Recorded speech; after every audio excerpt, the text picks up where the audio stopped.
Hello, everybody. Welcome to Wish We Were Then. This is the show that's been doomed to repeat history so that you may learn from it. My name is Trey. I'm one of your hosts here. I'm joined by Mark. How you doing, my friend? And before you answer, may I also add Happy New Year? Happy New Year. This is going to be a most unique episode yet, I think. Yeah, it definitely is. It's funny because it's the most commonplace thing to occur. What's about to happen? It's not that strange for us to just remember what we're about to relive. No, But I would say it's more common for any other podcast anywhere. yes, exactly. But for us, for normal man, this is just one small step, but it's a giant leap for Wish We Were Then kind. We've mentioned this is a new year, and that's something that's so sad about our existence here. That's what we haven't, we've we have since July, we have not spent any time getting to know what's going on in the current day at all.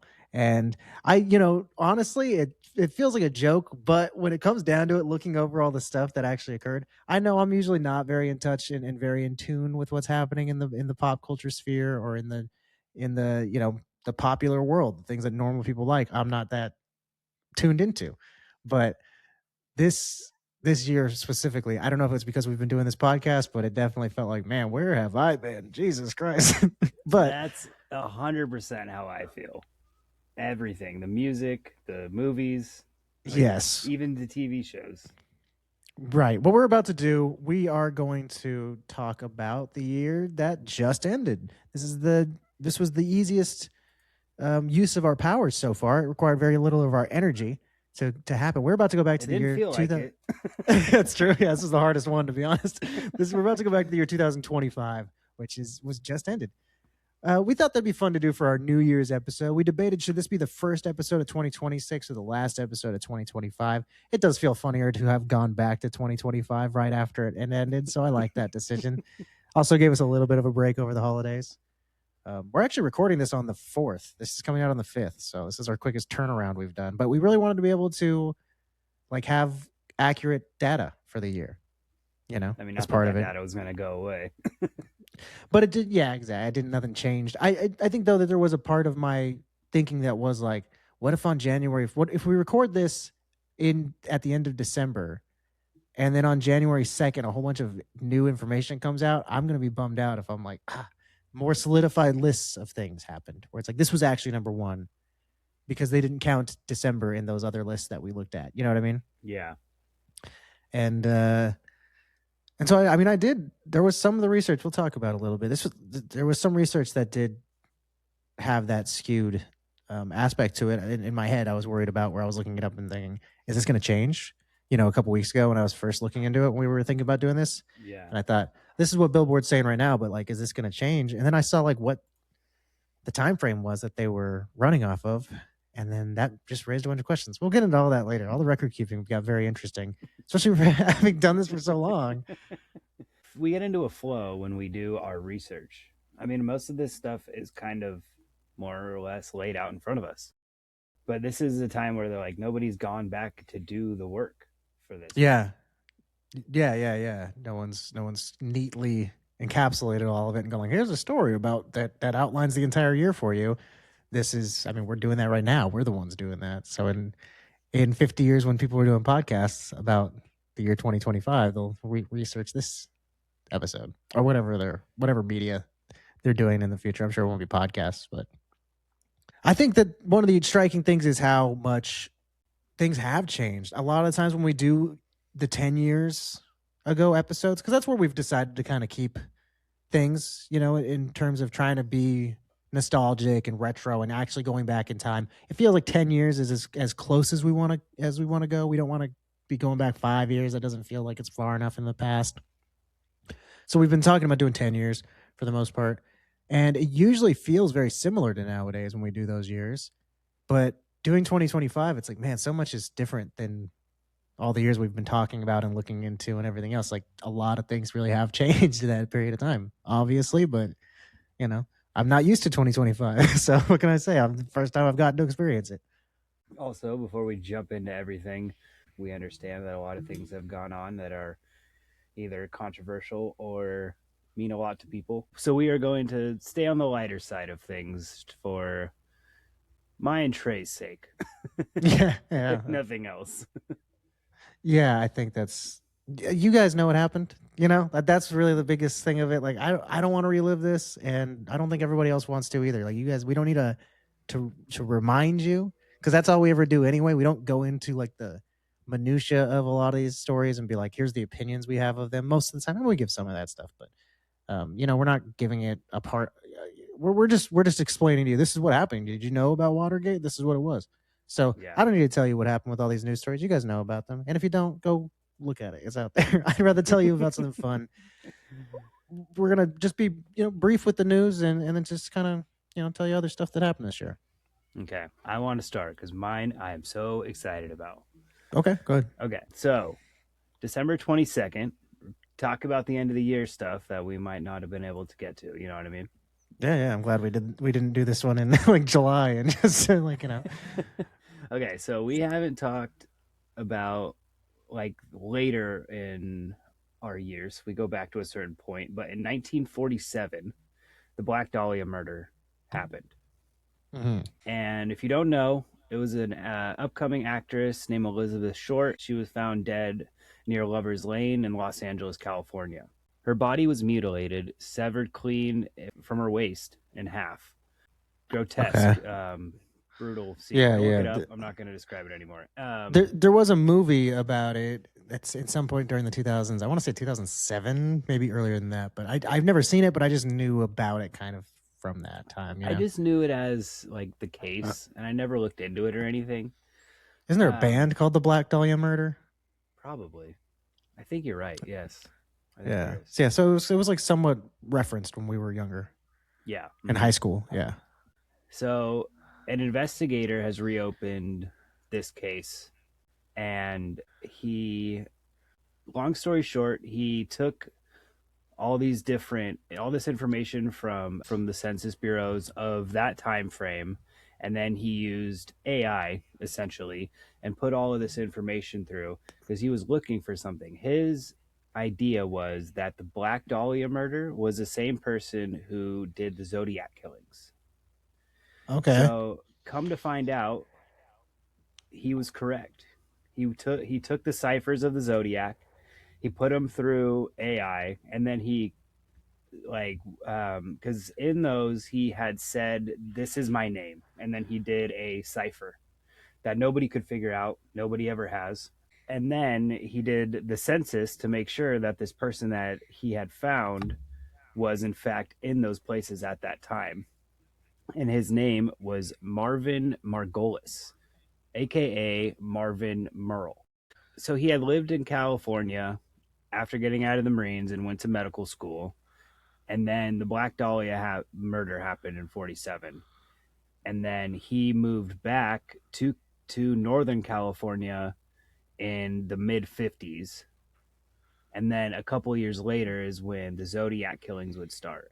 So the cipher actually made his name out to be Marvin Merle. And then tracking all of the census of where this guy lived, he lived in all of the right places. And he was also a Marine Division medical corps. So he did medical things before he went to medical school at USC. So he had the ability to do the Black Dahlia murders, and he had the intelligence to do the Zodiac killings and to do all the cipher because he was in the military. So he knew at least about basic coding and things like that. Hmm. And then come to find out, this man who went his entire life, lived out his entire life, he died in 2003, I think. He drew a picture of a girl named Elizabeth, and then in the bottom of the piece of the painting, it says Zodiac in it. And his kids told him that he was very like remorseful in the end of his life, and he has all the same weapons issued that the Zodiac used, like the bayonet. And there's a picture of him holding a bayonet and a Japanese gun that was also used in the killings. How it seems like That sounds like they caught the Zodiac guy. I think I believe that part of it, or they figured out who it was. I don't understand how it was connected to the Black Dahlia. How do we know that they're the same person? He just believes because where he was at the time and the fact that he moved around, changed his name, and then moved back. Because the Black Dahlia Okay, murder okay. was done by somebody who had medical training. But so basically, they figured out who was the Zodiac probably, and then come to find out, he also maybe might have been in the Black Dahlia. Is Well, the how guy's this hunch story was goes. that this person did both of them. That was his Uh-huh. initial hunch. And that's what led him down the path of figuring it out. Yeah, That's interesting, huh? yeah. That's funny. That's a weird. It's just it seems so far fetched. I mean, even now, I'm like, I feels like all the stuff that's pointing to, yeah, this guy seems like he's the Zodiac. I still don't get why, how that. I mean, obviously, if they figured it out and they connected the dots, then that's how they did that. But it just is like, damn, that seems so much earlier than the Zodiac killings were. And I guess I don't really remember that much. I don't remember there being a lot of like precision dismemberment in the Not Zodiac cases. not in the There's a lot Zodiac of just shooting cases. people, you know? Yeah, not in the Zodiac cases, but in the So that's why it just seems like Dahlia this was murder. like 20 years prior. And so then he also would have been like, if he was, let's say he was 20 years old in 1947, then he would have been 50 by the time the Zodiac killings were taking place, 50 to 60, 70 years old. It's an old man committing all these murders. You know, not he's not old, but I mean, it's not like a guy who's really, young enough to be out there running around being, you know what I mean? I don't know. I mean, I guess Yeah, 50-year-olds commit murders, but you'd think they usually are younger than that, I imagine, you know? yeah. They had said that he had mental health issues, which is why he was I discharged can imagine. I can. from the Navy. Because and he actually got like buried under a bunch of dirt and got buried alive in Okinawa, and he had to dig himself out.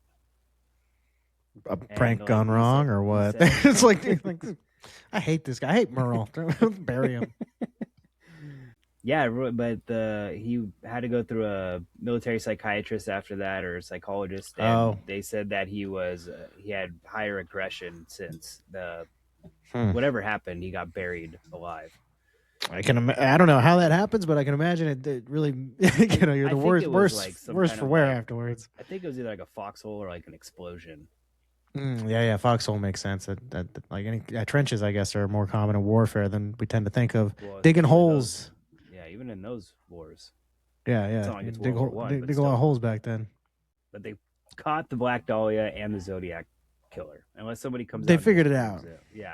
Yeah, they figured it out. He's dead. But yeah, Yeah, probably. Let's see. What year? 2003 he died? let me see. Or was it 13? No, 2003, I think. Yeah, I think that means he died before the Zodiac movie came out. So he didn't get to see that. Dang. 93. I'm sorry. Oh, he died in 93. Okay. Yeah. Well, dang. Well, he died a long time ago. He didn't get to see a whole bunch of movies. Not just the Zodiac. He didn't see Jurassic Park. Damn. Okay. He doesn't deserve to see Jurassic Park, that asshole. Probably not. Um, well, so you mentioned World War II, I think, at one point in there. I think is what you Yeah. mentioned. Did something one of the world wars. You know who's involved in that? France. Let's move on over to France. Usually, a lot of our, at least most of our news is kept in the States. This was pretty common. Nowadays, that's a big thing that's different about the world now than when we go back to the past. Is that news stories to us now? International news is the same thing as national news. We rarely ever hear about just like local news stories anymore. You know, you mostly ever hear about big stuff that's happening in every single place there is to known demand. So it's not that uncommon to hear about stuff happening like how on October 19th, the Louvre, one of the most famous museums in the entire world, was heisted upon. You've heard the story, I'm sure. There were a bunch of thieves that were disguised as construction workers. They didn't break. I mean, they kind of broke in. They sort of. It's interesting that they didn't just like walk in through the front door and try to be nonchalant. They kind of like used a cherry picker and rolled up to the side of the building, and then just went over like a balcony and just walked into the top to like where the paintings were that they wanted. and they just rolled up and they were wearing vests and stuff and took all the paintings down that they wanted to take. Not paintings. They took all the jewels. They took a bunch of crown jewels, is what they took. They took 8 pieces of the French crown jewels that were valued at about 103 million US dollars. So pretty That's valuable so cool. jewels. That's so Yeah, crazy. yeah, it is. It's very movie like that these guys they did this. Oh, they're gonna make a uh, movie about it for sure. 100%. They probably already cast freaking ooh. You know, it's a crew of guys, and this is a big story, and it's like current. They should definitely be like it should be like Timothy Chalamet with like Jacob Elordi and freaking Glenn Powell. Like that's what it's gonna be for sure. It's the new Ocean's movie.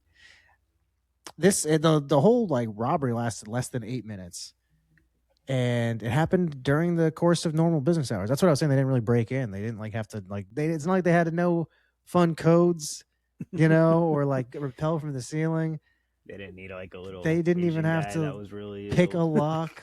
Yeah, yeah, none of that. So they didn't even have to smash a window. They just got in. They just walked up and over this balcony and walked in. And I actually watched this whole like little documentary thing that discussed it. It felt kind of rushed. It felt like I don't think we have enough information yet to be doing this. If this crime's pretty new, we don't know everybody who's in it yet, and like the documentary came out even before they had arrested anybody or anything like that. So like Oh, they we were don't just have trying enough. to cash grab that Yeah, documentary. yeah, for sure. So there's a lot of them repeating information. So I didn't really give me a whole bunch of info, but it was interesting though. Like I found out that the security guards and stuff, they're like they filmed them doing it. They were like hiding and like filming them take What? the paintings It's or not take your the job. jewels. Well, that was There's cameras. literally what he said that wasn't his job to stop him. He's like these guys probably had weapons, What? and it's not my job to deal with these like armed thugs and stuff like that. Like I don't. It's like what is your job that to just like stop kids from touching the art? I guess like that's like their level of security that they're like What they're not like is that? What's in his job description? that is a You good know what I point though. mean? Well, because I my initial thought was like oh but yeah this has got to be your job. What are you talking about? But it is really though. Like it's a museum. The security guard probably isn't. I think it's not really a place that people are coming in to do like huge heists. There hasn't been a heist there in a while. Yeah. I guess you just like I said, you really got to be expecting. You're stopping kids from yelling and running. You have to kick out people who come in drunk. Stuff like that, I imagine, is most of your job. I don't think that you're really having to stop a lot of armed guards. I think you're probably a lot of Ben Stiller bringing his kid in to work. You know, the worst thing you got to deal with is a T Rex statue come to life. You don't really have to like think about people coming in and robbing the place. Man, I don't know. That makes me question every museum. So I can just walk in and take stuff. Essentially, That's if I it. have a Did gun on my hip, I could walk in and fucking take. Well, at least not in America. I'm sure. I'm sure you get capped, but still. that's a good point. Yeah, it might be more hard to get away with here, but yeah, it was something that did. It said a lot of museums around the world had to really evaluate their security systems. That was the thing was the Louvre had been told for the last like decade or so at least they've been having different types of security tests done, and they've been told that they were lacking in a lot of ways, and that was a big part of this. Their security system sucked. There in 2014, it came out that their password for like their cybersecurity systems was Louvre. Like Nice. that was their actual password, and like so the people who ran the audit were like, "You got to change that. You got to understand that ain't gonna fly." That had to have been like the security company being like, "Here's your stuff. Make sure you change it so it's not the fucking Louvre." Like, Yeah, yeah, exactly. I've been to the Louvre and I saw those diamonds. Oh, really? They were outside of Napoleon's apartment, and they were like they were like, yeah, heirlooms. You should have kept him So inside the apartment. yeah, right. So I got to see them before they were stolen. I think that's That's cool. That's I saw pretty pictures nice. of them and I was like, hey, I know those. Oh, those old things. Man, I could have been the one. Only 39% of the museum's rooms are covered by cameras as well. So it just is not. And the actual closed circuit television camera that's in the Apollo gallery where the crown jewels were held, it was facing the wrong direction. It was like not facing the crown jewels at all. So their security system really sucked. So there are some questions about whether or not these people might have had inside information and known the weaknesses in their security system. Because some according to some jewel thief I watched on this documentary, he was saying these guys are probably amateurs. So they might have just known somebody who worked there or something like that. Was like, hey, this place is not got a lot of security, and just busts in because I don't know, interesting thing. But yeah, they were in and out pretty quick, 8 minutes only, and nobody knows where the jewels are still, as far as I shit. know. Well, Because there've been a usually handful of people that have been arrested. They're like five, I think, guys. There were 9 people in okay. total that have been arrested. Like 4 or 5 of them were let go. So there's still like 5 of them in custody or something. And everybody's like kind of holding on to any information about where the jewels are, trying to get themselves some, clemency. Interesting. I don't know. Like, where do you find like a fence, like a person to sell that stuff? That's You what know what this I guy mean? was talking about on this documentary. And he's just like, yeah, you got those have got to be used for your freedom, if anything. Or what are you going to do? Like, because you can't keep them together as a set, because then everyone's going to know those are the crown jewels. Like, but Melt it down. I don't know. Is it worth anything if you do that? I don't know. I don't know. That's funny. That was like the actual phrase that opened up the documentary. Was the guy who was the jewel thief? He said, "How much are the crown jewels worth to me? The metal they made out of, or whatever." He's like, "With the worth a lot more to the French people." It's like there's a significance of what they are. Like if you're just Yeah. selling some diamonds and they're worth, I'm sure, a fraction, a tiny amount of versus what the crown jewels are worth. Yeah. That's crazy. I did hear about that. All right, I got some good news coming out of other countries. On August 15th, Mexico, Guatemala, Belize, they all got together and created the Great Mayan Forest Bioculture Corridor. It Hmm. is the second biggest nature reserve in Latin America. It's 14 million acres. Jeez. I kept seeing this Puts measurement. Christopher Robin's neighborhood to shame. 100 acre wood, my ass.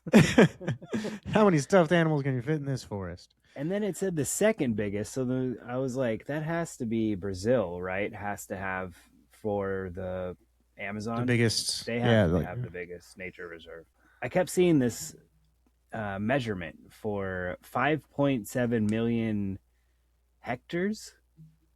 And I don't know what that measurement is, but I had yeah, to yeah. Google the difference of that in acres, and it equated to 14 million.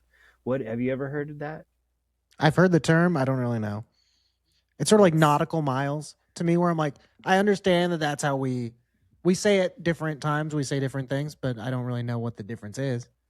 You know, Yeah, or like a click. I don't know what that is. no idea. Yeah, I know it's I more than get. a mile. I know that. I think a click is just like whatever is in your heart when you say it. How far can I throw this rock? Yeah, like a click. Yeah, you just go 2 clicks down the road. Yeah, you'll get there. My last thing I'll say for the news is that the word of the year. I wanted to see if you could guess it. I have the word of the year from 2 different sources, one from dictionary.com and Merriam-Webster. So you can just guess. I won't make you guess each It's a, individual is it a website's word or a words. phrase? There's Is a it word in there, and then the is other it one is more of a compound word. It is 2 full words with a hyphen in between them. okay? It's the spelling is different but don't have to I worry don't. about that right now. Now I had guesses. Now I don't anymore. I don't know. I don't know what it would be. I was to say my Oh, original one, Sigma. yeah. Okay, that's no, okay. Yeah, this is the one for dictionary.com is 6 7. Oh my god, I almost said that too. It's spelled 6, the number numeral 6 hyphen 7 numeral. So it's not actually spelled out with words, it's just the numbers. And then the Merriam Webster word of the year was slop. Like Hmm. What is that? AI related, like AI slop and stuff like that Oh, is okay. So people it's use an like actual the actual meaning of it. it's not just like it's nothing ever. It's never gonna be a word that like like it's never gonna be. I feel like when Well, we were kids, this was something that I remember it being something. Maybe not. I have to look into it and really decide. sloppy But joes is the what I think of. no, that's not what it's talking about. It's talking about like AI slop. That's what people use by slop now. It's like shitty online videos and things like that. You know, low effort, Okay. low Yeah. low quality, low value content Okay. and stuff like that is slop. And I think that when we were kids, I feel like the word of the year would be like, you know, it would have to be something interesting. It'd be like confluence or something like that, and be like, it has to do Yeah. with political, some big event that happened politically, and it's a word to make you think or something. I don't know. I'm making that up. I have no idea. But the first time I really remember being like, the word was noteworthy to me because I thought, I don't know if I like that being the word, was probably around 2003 ish. It was bootylicious. I can't remember if it just was added to the dictionary or was the word of the year or what it was, but I remember thinking that seems below the dictionary, in my opinion. We have to start paying attention to this. I think this seems to be something we put into the The rotation word of the year? That's a good idea, huh? just to see how dumb we progressively get like as time goes on. Because now it's six Yeah. seven. That's not even a word. It doesn't even mean Right. anything. Yeah, that's bad. This and slop. And slop is just like is what 6-7 is basically. It's that brain rot. It says the same sort of thing, you know. Yeah. And I think that might have been the word of the year like last year for one of these publications was brain rot. I think that might have been Merriam-Webster. So, yeah, this it's just bad all around now. And like I said, I remember the first time that occurred to me was being a kid. I mean, I was 11 or 12 about and saw that the word of the year was bootylicious, and I was like, hmm, I don't know.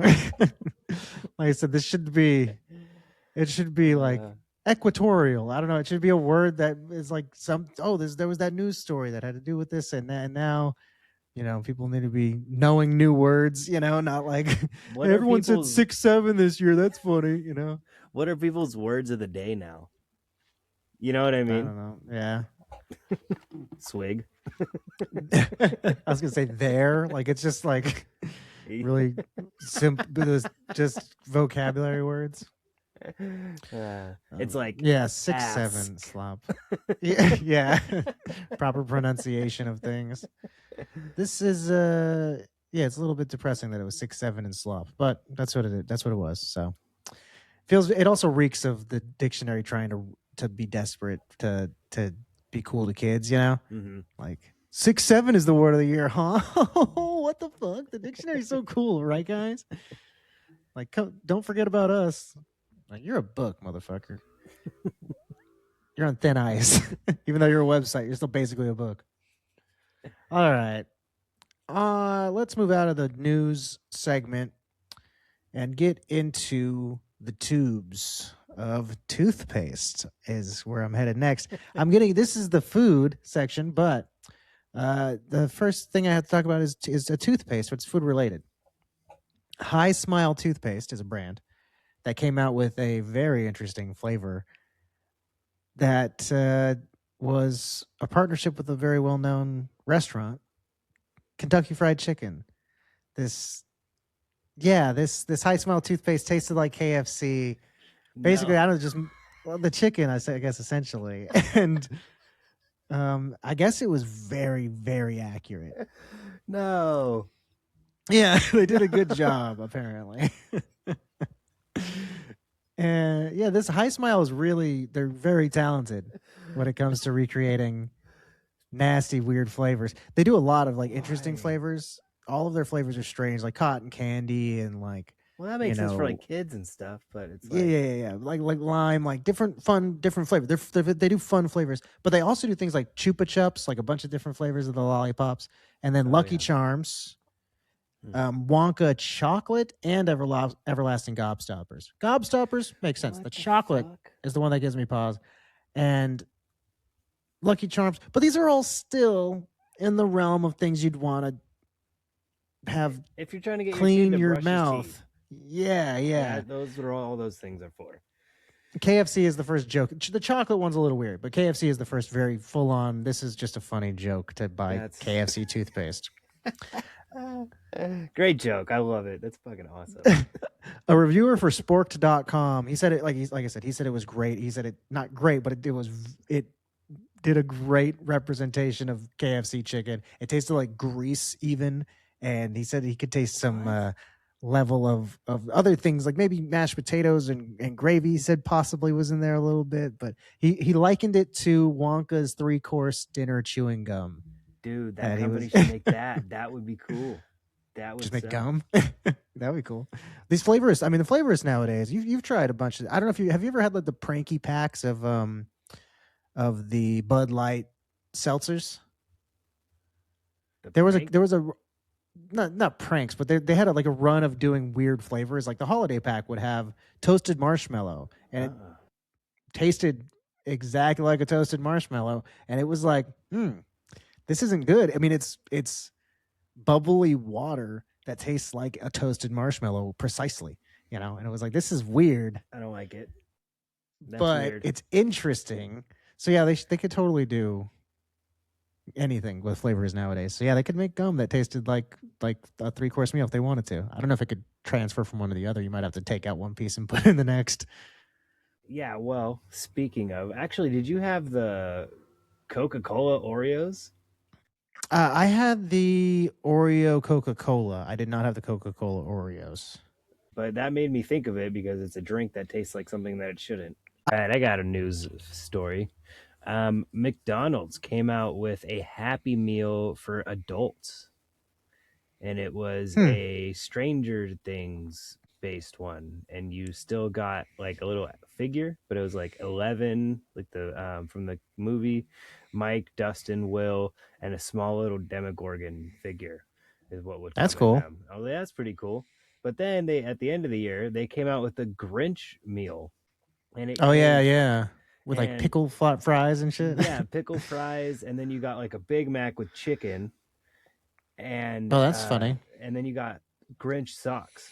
I'm like, that has to be for adults. It wasn't like advertised that way like the Stranger Things one was. But I was like, that has Yeah. to be for adults. Yeah, I mean unless it was advertised for kids, then it seems like it was. Yeah. And then Um one more McDonald's things, they came out with an extra large fry for the, I think it was supposed to be like a super size me callback. Interesting. After all of that mishigosh and all the trouble they got in, Yeah. I guess it's, I guess it's one of those things that people are taking. There's a lot of stuff where people are kind of like, we're not doing that thing the way that everyone did for so many years anymore. That's happening in the country that I won't get into, but like that's one of those things where it seems like they're like, we're tired of worrying about the size of our fries. Give us giant fries again. Well, that's fine. Fuck it. Let people eat as many fries as they want. I can order 2 fries. And you have to give them to me. I Yeah. can't not. You don't like just give me a bigger fry if I want. So I agree with that. The Grinch fry, or I mean the Grinch meal.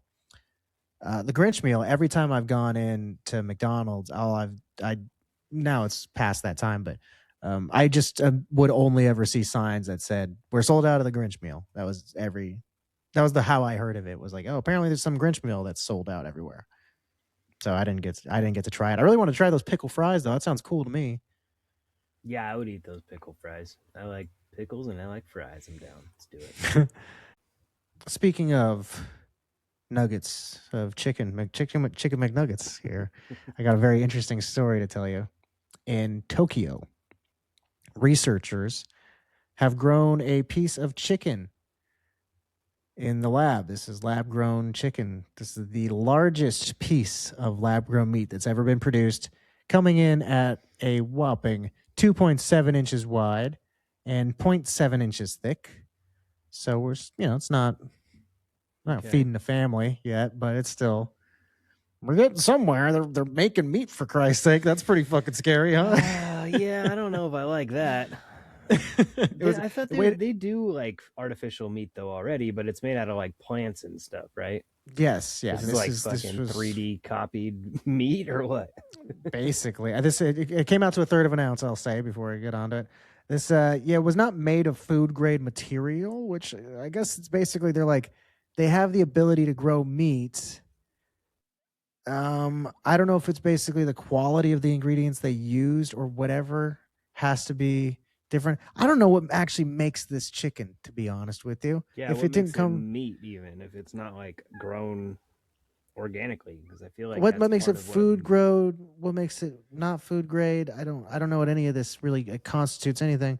All I know for sure about the scientific aspects of it, that this was interesting to me actually, was hollow fibers were placed throughout the meat that kind of acted like veins. So that way they could introduce oxygen and nutrients into the meat while it was growing. So that way they could grow it, just like real growing some tissue. That's Then crazy. they had to individually by hand go in and take them out, which they said was very hard to do, and they would have to automate that process at some point.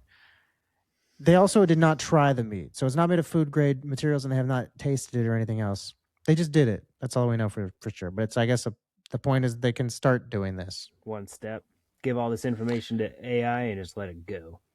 Yeah, this yeah, it raises some questions because I mean, to what end? I mean that's the first thing. Are we going to eat this stuff? Well, to that end, I'll say in a 2024 Purdue poll, they found about a third of Americans would not want to try lab grown chicken. They were against lab grown chicken. 40% wouldn't try lab grown pork. I don't know why more people were against pork than chicken. I guess I actually don't know. There's something weird in your brain goes, yeah, chicken seems simpler. They could make a chicken. You go, what about pork? And you go, hey, I don't know about pork, man. That's a different kind of animal. Like pork's more, I don't know.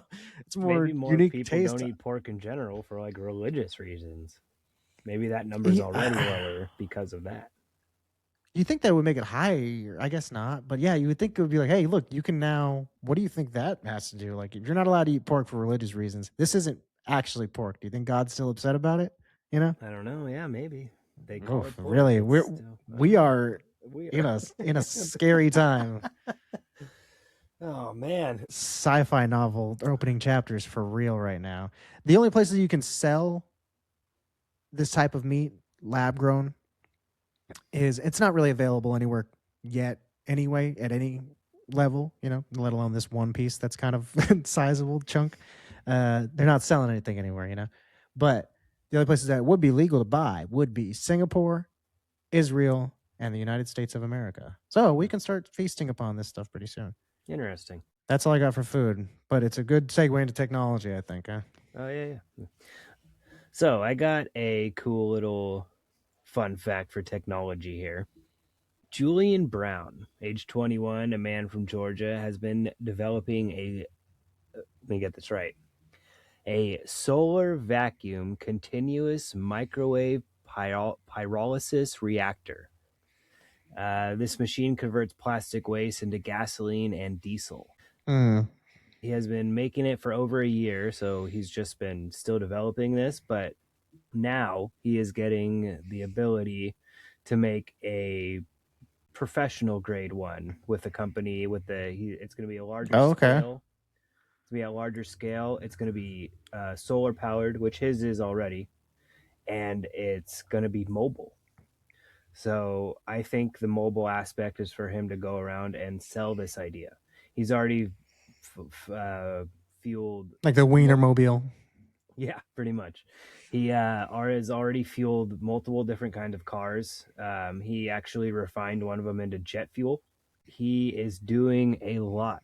The way this machine works is he puts plastic into a tube, basically, which he closes it all up, becomes a vacuum, and then he has microwaves that he's installed on the side of it, and I guess the heat from the microwaves creates like crude oil because it doesn't catch. There's no air through the vacuum, so nothing catches on fire. So it basically just melts into this Mm. crude oil that he has found a way to siphon it out and make it into a burnable gasoline, diesel, and jet fuel. Mm. And he powers all of it by solar out on his like family's farm, basically. Yeah, I had seen some videos of on TikTok of like this guy just standing there and being like, "This is my crazy invention," a while ago, and I saw some comments in there, and I guess it's just me. I'm such a pessimist and everything, but I saw a handful of comments that were like, "Oh, this isn't really what this guy's claiming it is," or like, "This kind of technology has been around, and yeah, it doesn't. It's actually not viable on a whatever scale because of this," and like, "This guy didn't invent anything." All these kind of things. I didn't really look into it more than that. And I just went, "All right, I'm not going to sit here and waste my time trying to figure out whether this is or not anything important because it's TikTok. I don't have to take. I don't have to look into every single thing and see Yeah, now you know, the proof. He's actually getting a chance to make pudding here, so we'll see if the proof's there. Yeah. yeah. I mean, I'm hope it's it was just a very like better news story, like uplifting. This is Good. future stuff. I Yeah, mean, half of it's scary because we have lab grown chicken and KFC toothpaste, but the other half could be good because there's stuff like this going on. So it does go both ways. That's a good story. Another big thing that this is another thing that's actually this could go either way, scary or good. I think historically in a lot of media, it's usually depicted as being a bad thing, but we got robots incoming. Basically, is what I'm trying to say here. There's the Figure 3 humanoid robot. I don't know if you've seen any videos or this thing circulating. It debuted a couple months ago. This thing is pretty much the front runner in terms of humanoid robotics. It looks pretty impressive. I watched a video of him or it. I don't mean to gender this thing. Watched a video of it going around a house and like unloading dishes and putting away clothes and things like that, and it was pretty wild. So this thing's basically supposed to be your little servant that you just go around and be like, Figure 3, get me a Diet Coke, and it goes off and does it and comes back, and or fold my laundry, whatever, those sorts of things, organize my collection of what unmentionables, whatever you need it to do that you don't want to hire someone to come do. You have this thing be your slave. Have you seen videos or anything of it? yes, I have. They are creepy. They're so I don't know. I don't think I like that it looks like a human. I think I would rather it look like the maid from the Jetsons. Right. Oh, that's a good point. Yeah, I'd like that too. Yeah, a little Rosie. That's a good idea. That would be nice. That's a good. That's yeah, they should just look like fun robots. That's a funny thing. That's just a part of like hard science fiction is robots that are like funny clanking around robot things, and in real life they always go for humanoid appearances I and don't try to like make it it. look as lifelike as possible. It is a weird decision, and you know what that there is. Okay, obviously, yes, it's to make us feel more connected to it and to feel like it's not a scary machine. This is something that blah blah blah. But it's like I think more than that nowadays. I think you should be able to know that the general population is like it looks creepy. It's creeping me out that it looks like that. Half the way we're getting used to it, but I think half it's also like I don't want Maybe you to we're look like a speaking up. person. Maybe we're speaking up for a whole half of the country, Trey. Half the world. This is us I putting mean, it out there. Don't make them weird and creepy. I'm of the opinion it doesn't creep me out that they look like people, but I get that that's a huge part of it for so many people. So just don't do it. It's easy to avoid. Let's not go that route. It's not adding you any bonuses. Yeah. Like even though it doesn't creep me out. I'm not like it's a plus to me. So it's like that you didn't win, don't do it. You know what I mean? Half the people don't like it. I don't think it's good. It's a very slim margin of people who are like, I'm glad this looks like a man. The other one is the Neo 1X. This is another humanoid robot. This one looks a little bit more cartoony. He's got kind of like a soft looking body. It's kind of fun and big, like, kind of eyes in his head that are sort of button pushed in a little What's it bit. called? I'll look at it. Neo 1X. Well, I don't like that it's named Neo. I don't know. Reminds me of the Matrix. More. Right. They always, it's also just like Whoa. the Yeah, that Tesla looks. company and stuff. Like, why are these things always have names of other tech stuff?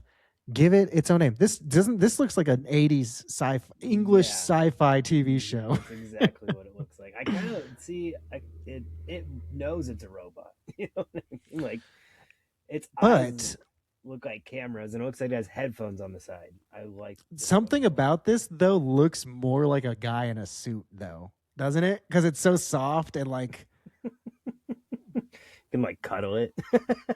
it looks like a dude's in like it looks like an 80s TV show piece of special effects. Like it's a guy in a suit that just looks like he's wearing a white sweater and like a funny fencing mask that they put some fluffy stuff over. Yeah, it's exactly what it Um, looks like.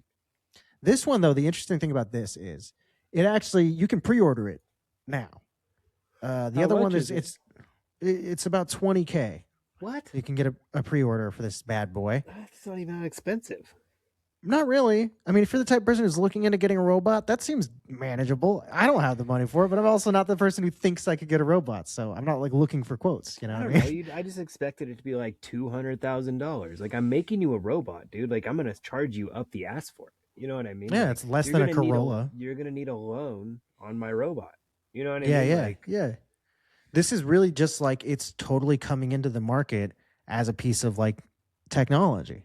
This is we are really, really everything we've talked about so far has been like we are now, and this is the first time I've ever felt like in my life we are for real entering the future. the future's now.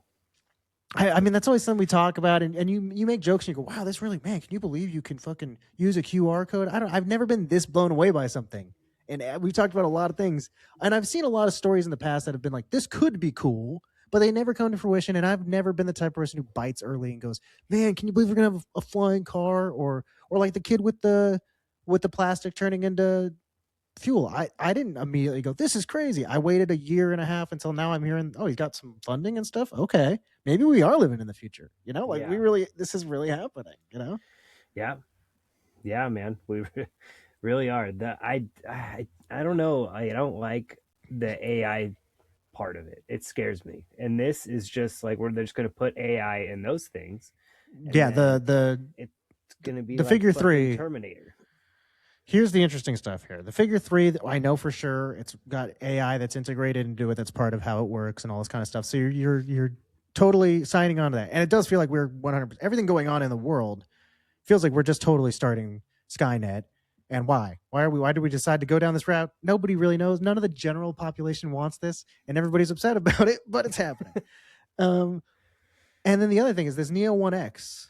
The creepy thing about this guy is, so let's say you're a little worried about Skynet in your house. Understandable. You want more of the human hands-on approach, right? Well, get the Neo 1X instead, because while they're getting these things sorted out in order to collect data, stuff like that, and because they're not fully there yet, they don't have enough. They're going to keep fine tuning as it collects more data. It learns more and it does better. They don't need to like build a new robot every time that it learns something. You know what I'm saying? Yeah. It gets better at doing tasks just like people do or whatever. It has to just keep loading dishes till it gets good at loading dishes. In the meantime, if you buy one of these things, you're signing on to let the people who work at this company, Neo, I guess, uh, those things you said looked like cameras in his eyes. The reason why they look like cameras is because those are cameras. And they will be able to like get on like a VR headset and stuff and get and use your robot to help you do stuff because the robot's not quite there yet. So it's gonna like they're going to do it. I don't like And then it. the robot learns, it goes, okay, that's what I need to do to put away dishes. Because enough times the guys are doing it to teach it. It just needs more time to learn everything. So you're Can gonna I let it, do you're that? gonna Can that be me instead of you? Please? That's I'll a do good it. point. I have to do it I already anyway, need to put my actually. dishes away. Yeah. I'll teach this guy to do it. That's a really good point.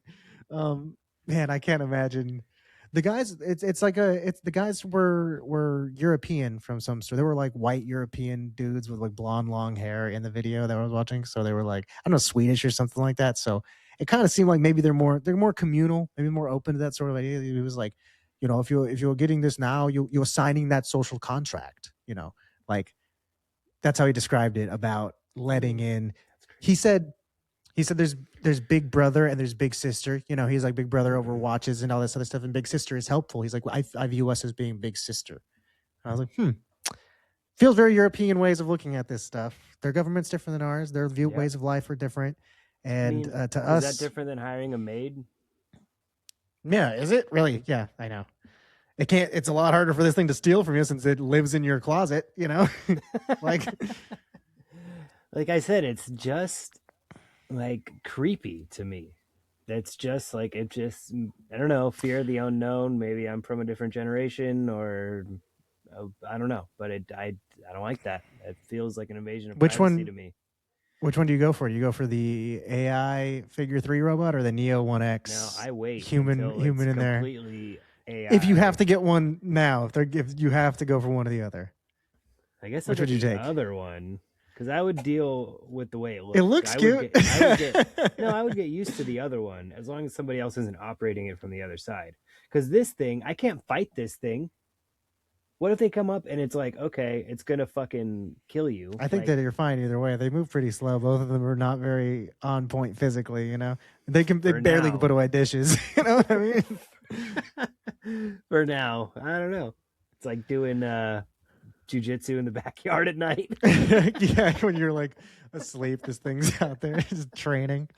That's so funny. They're waiting for iRobot to start up. See, we're starting all this stuff. Oh We're getting there. man, it's so creepy, dude. I don't know. I mean, I guess like I kind of love the idea that there's both of these things happening at once, and they're going two different routes. One's like the cameras inside, and the other one's like the AI model, and like one of them looks all goofy and squishy and funny, and the other one's very futuristic and sleek. It just seems cool. It's like we're totally setting up for a terrible future, and I love it. I love that I'm getting to be a part of the opening act. actually we live in the definitely the coolest time ever because you know Yeah, what it's we don't scary, have to but deal with we don't have to deal with a lot of the downfall later. Really, like we're not yet. not. I mean, but we're kind of a little bit older. Maybe we won't see it. Maybe it'll be, you know what I mean. Maybe it will Yeah, last 50 to 100 years, and then shit yeah. will turn into Terminator.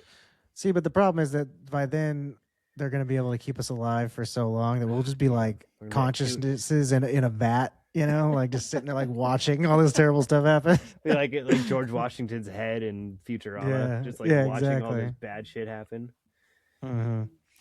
All right, let's get on to some more tech related items, but to bridge the gap over, we're going to talk about some video game related releases of the year. I have not played a video game in I don't know how long, but the Switch 2 came out this year. Yep. June 5th was, I don't know. The first one was popular. This one, I guess, was a pretty big deal. It also sold out similarly. Anytime Nintendo comes out with something, for the most part, it's always like, yeah, you can't find this thing. You got to wait and get lucky. Yeah. Have Two you of played the this one? No, I haven't played it. But a couple of things that came out for that was Mario Kart World and Donkey Kong Bonanza, which like I said, didn't play either of those, but those are some of the games that more popular games that came out for it. Some other games that came out, these are for PS5 or other console games. Ghosts of Yote, Arc Raiders, Outer Worlds 2, Death Standing 2 on the beach, and Battlefield 6. Those are just some like the big titles that came out this year. Yeah, I've heard of a couple of those. Like I said, I don't play them, so I don't know what's going on in the world of games. But the one that I was the most surprised by when I was looking in to see like, oh, what came out this year? Like, it seems like the biggest game of the year is one I had no idea, never heard of, but is one of the highest regarded games of all time. Came out this year. It's called Claire Obscure Expedition 33. Have you heard of this one? No, I've never heard of it. It's an RPG and it looks pretty cool. It's turn based, so I'm not like super into RPGs or turn based games. So, but it looks sick. Like the actual worlds that you're in and the artwork and things like that look really good. It looks really well made. And as far as I watched a review of it and like where it sits in terms of its quality amongst other RPGs, this does a lot of really cool stuff. If you like those games, I only played one or two in my life, so I don't really know much about them and what a good one is or what makes one good or bad. The other one I really remember playing and enjoying a lot was the South Park one, The Stick of Truth. So I don't have much of a frame of reference, but apparently this one's great. And it's got the third most Game of the Year awards of all time, behind Elden Ring and The Last of Us Part Two.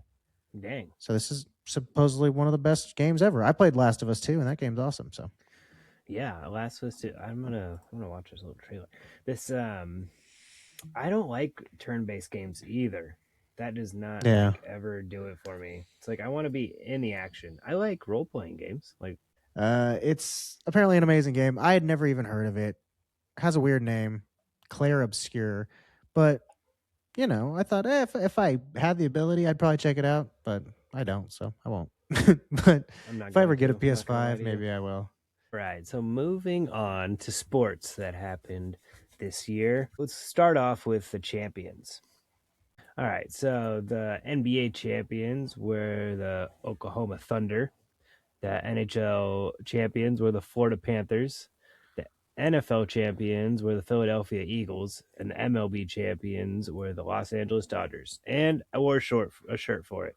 Yeah. Nice. Rubbing off on you. Love it. Love to see it.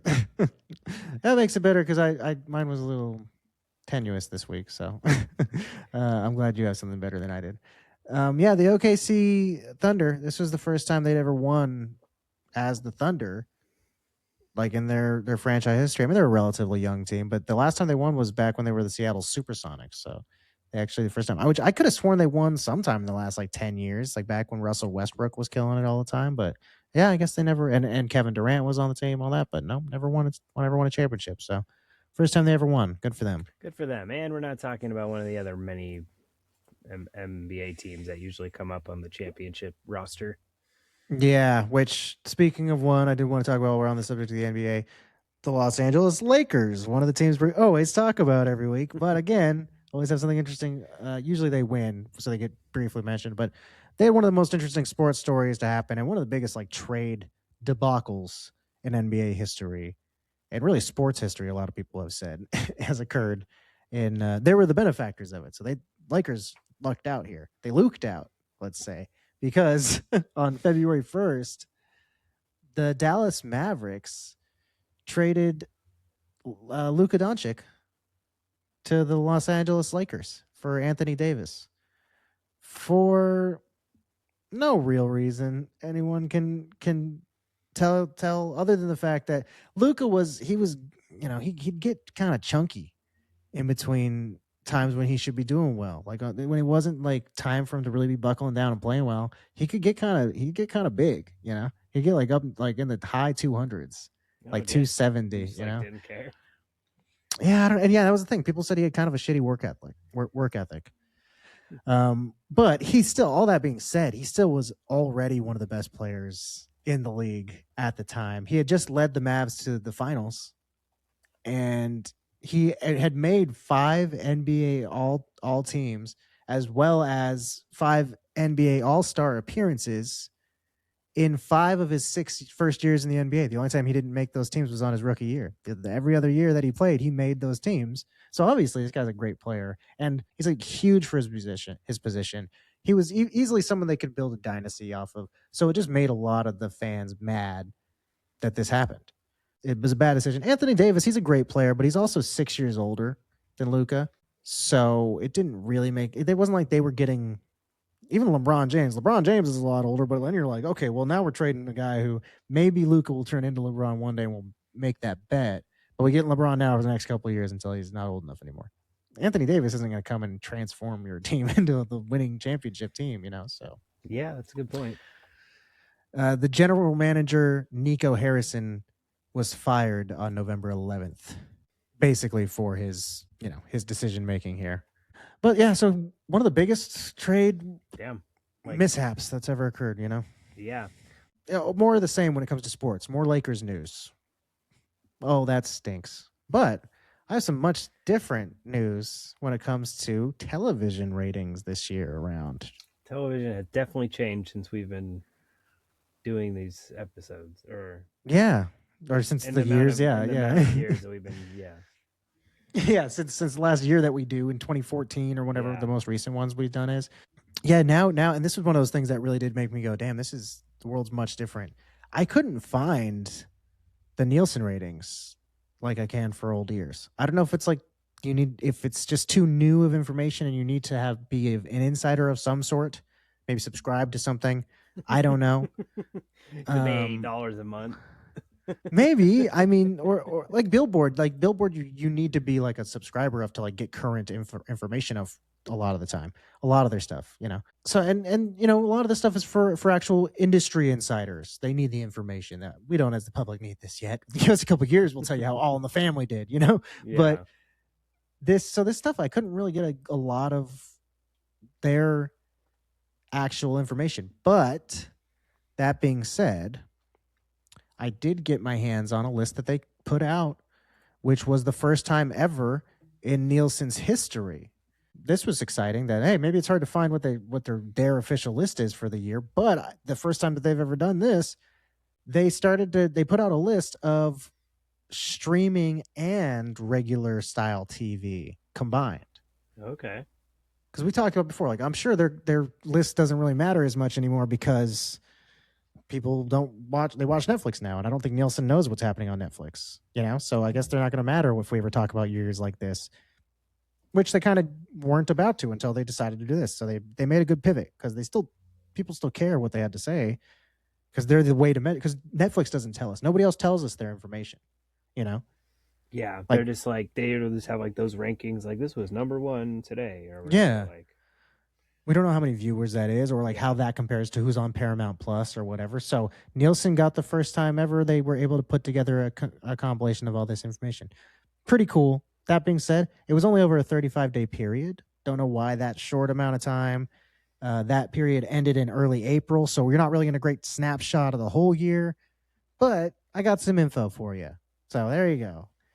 Out of this 35-day period, but it's everything, so that's cool. The number one show in the country was Squid Game. yeah, I can see that. The first season was such a huge cultural phenomenon. So the second season coming back, everyone had to see it. I didn't think the second season was quite as good, but I still enjoyed it. Number two show was Adolescence. I don't know if you saw that one. It's like a dramatization on Netflix of some kid kills some girl and he gets I caught. I've heard of it, but I know I haven't seen it. I watched the first episode. Didn't grab me, but number three show was Tracker. Never heard of it. Do you know that one? No, I don't think All right, so. me neither. Number four was Reacher. I like that these are both Okay. verbs or descriptors of what these guys do. There's the tracker and then there's the reacher. Like, I found him. I'll reach him. I was surprised Reacher was number four, though. I know I it's didn't know it was that popular.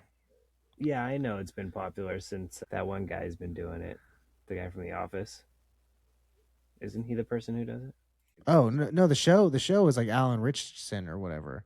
Oh No, and yeah, he yeah, plays yeah, Jack Ryan. yeah. Yeah, This that's is who it is. Jack Reacher. There's another. Yes, It's a different. Yeah, another similar. Jack Very who does a similar. lot of cool stuff. Yeah, But very yeah, very okay. similar. And then number five was High Potential. That stars Caitlin Olsen from Always Sunny in Philadelphia, Oh yeah, yeah. where that one was okay. I thought it was cool that she got a show. I mean, I love It's Always Sunny. I like her. She's fantastic. She's so funny. Um, so I thought it was cool that she got a show. That show's, it's kind of more for moms, I think, than for sons. but but my mom liked it. One of the shows that I watched, because I didn't watch a lot of shows that came out, but Common Side Effects got 100 on Rotten Tomatoes and got a 91 for the audience reviews. What is that? I've never heard of it. It's a great show. You have to watch it. So it's about this guy who's a botanist who has created a mushroom that is like a cure for death.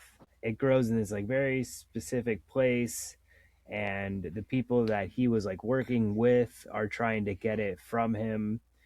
And then he has all these ideas and theories about what like big pharma's doing, and he's trying to like run for his life from the DA, and like these people that he was working with are both like either trying to capture him or kill him. It's Oh, it's animated, it eh? is super good. It's funny. It's Okay, okay. I've seen the like the poster for it on HBO, I think. yeah. HBO Max. It looks pretty cool. Like the just that I didn't know anything about it and whatever. So it looks cool. I'll check it out. It seems like something I should watch. But some of the other things that were on Rotten Tomatoes that got high scores, I'll just say the top five. Pee Wee as himself, season one. Oh, I watched that. The Chair Company. I also watched that. The Narrow Road to the Deep North, season one. Didn't Long watch that. Story Short, season one. And then Percy Jackson and the Olympians, season two. The Chair Company is fucking hilarious. Have you seen that? I think I started it and I fell asleep.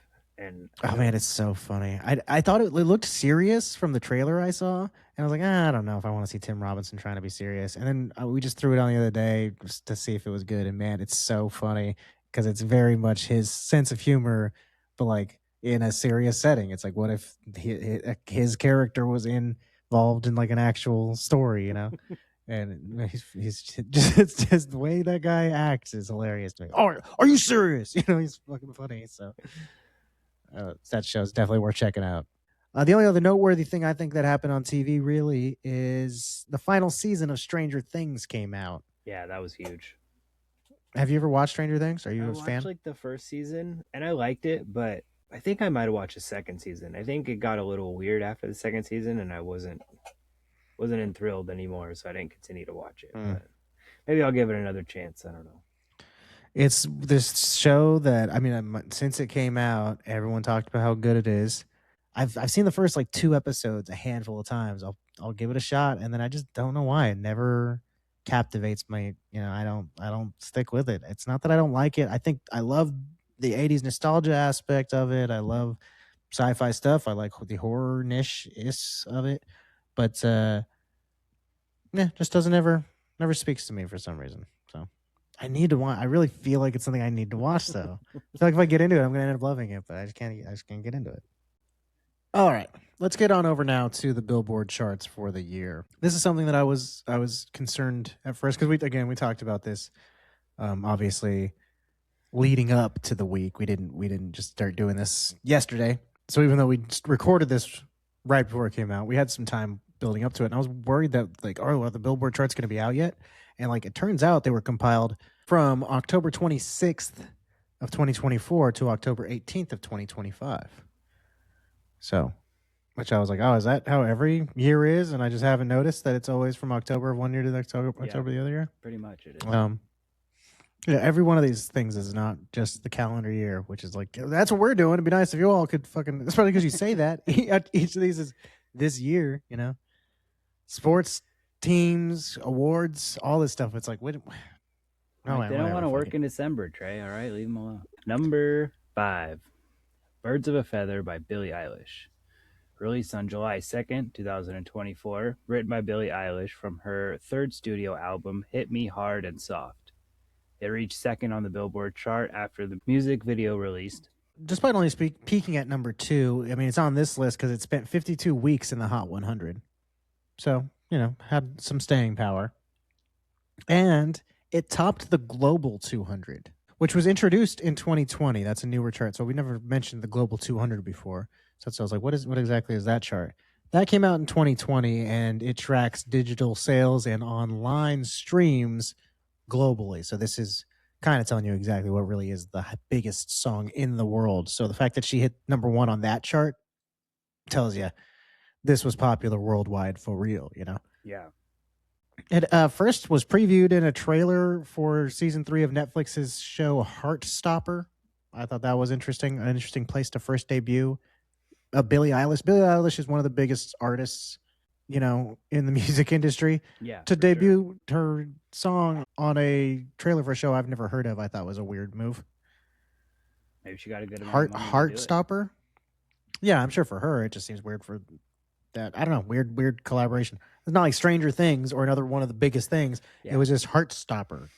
What the fuck is Heartstopper? And the third season, I still obviously not a big show if you don't know the third season, like this holds the record as Spotify's most streamed song in a calendar year. It did that in 2024. It was their the second most streamed song on Spotify for 2025. So, pretty humongous song for it to be all the way down to number 5. The actual like little doot part of it, Yeah. that is so freaking familiar to me. I cannot recall what song it is that I think it sounds like. And I looked up online, I looked on Reddit and stuff, and like found a bunch of songs that people said it might sound like. To me, right away when I was listening to it, I thought this sounds a lot like Melancholy Hill by the Gorillaz. Oh, yeah. I can hear that. Okay, hold on a second. I'm gonna give you a second of this. Yeah, you only need a second. It's right away. And it's like,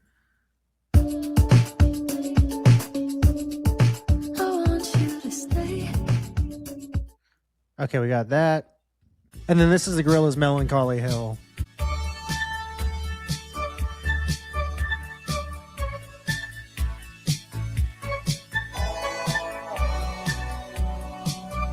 So that's what I thought right away.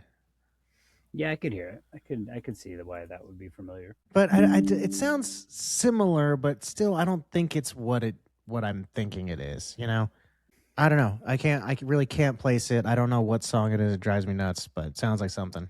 All right, moving on to number 4 for the year. This song is another insanely popular song. Crazy. This was one that really shocked me how big this song was. Lose Control by Teddy Swims. This came out back in June, on June 23rd of 2023, so a long time ago. It didn't actually hit number 1 this year. I don't know exactly how high it charted this year. I couldn't find that, but it hit number 1 for the 2024 year end chart.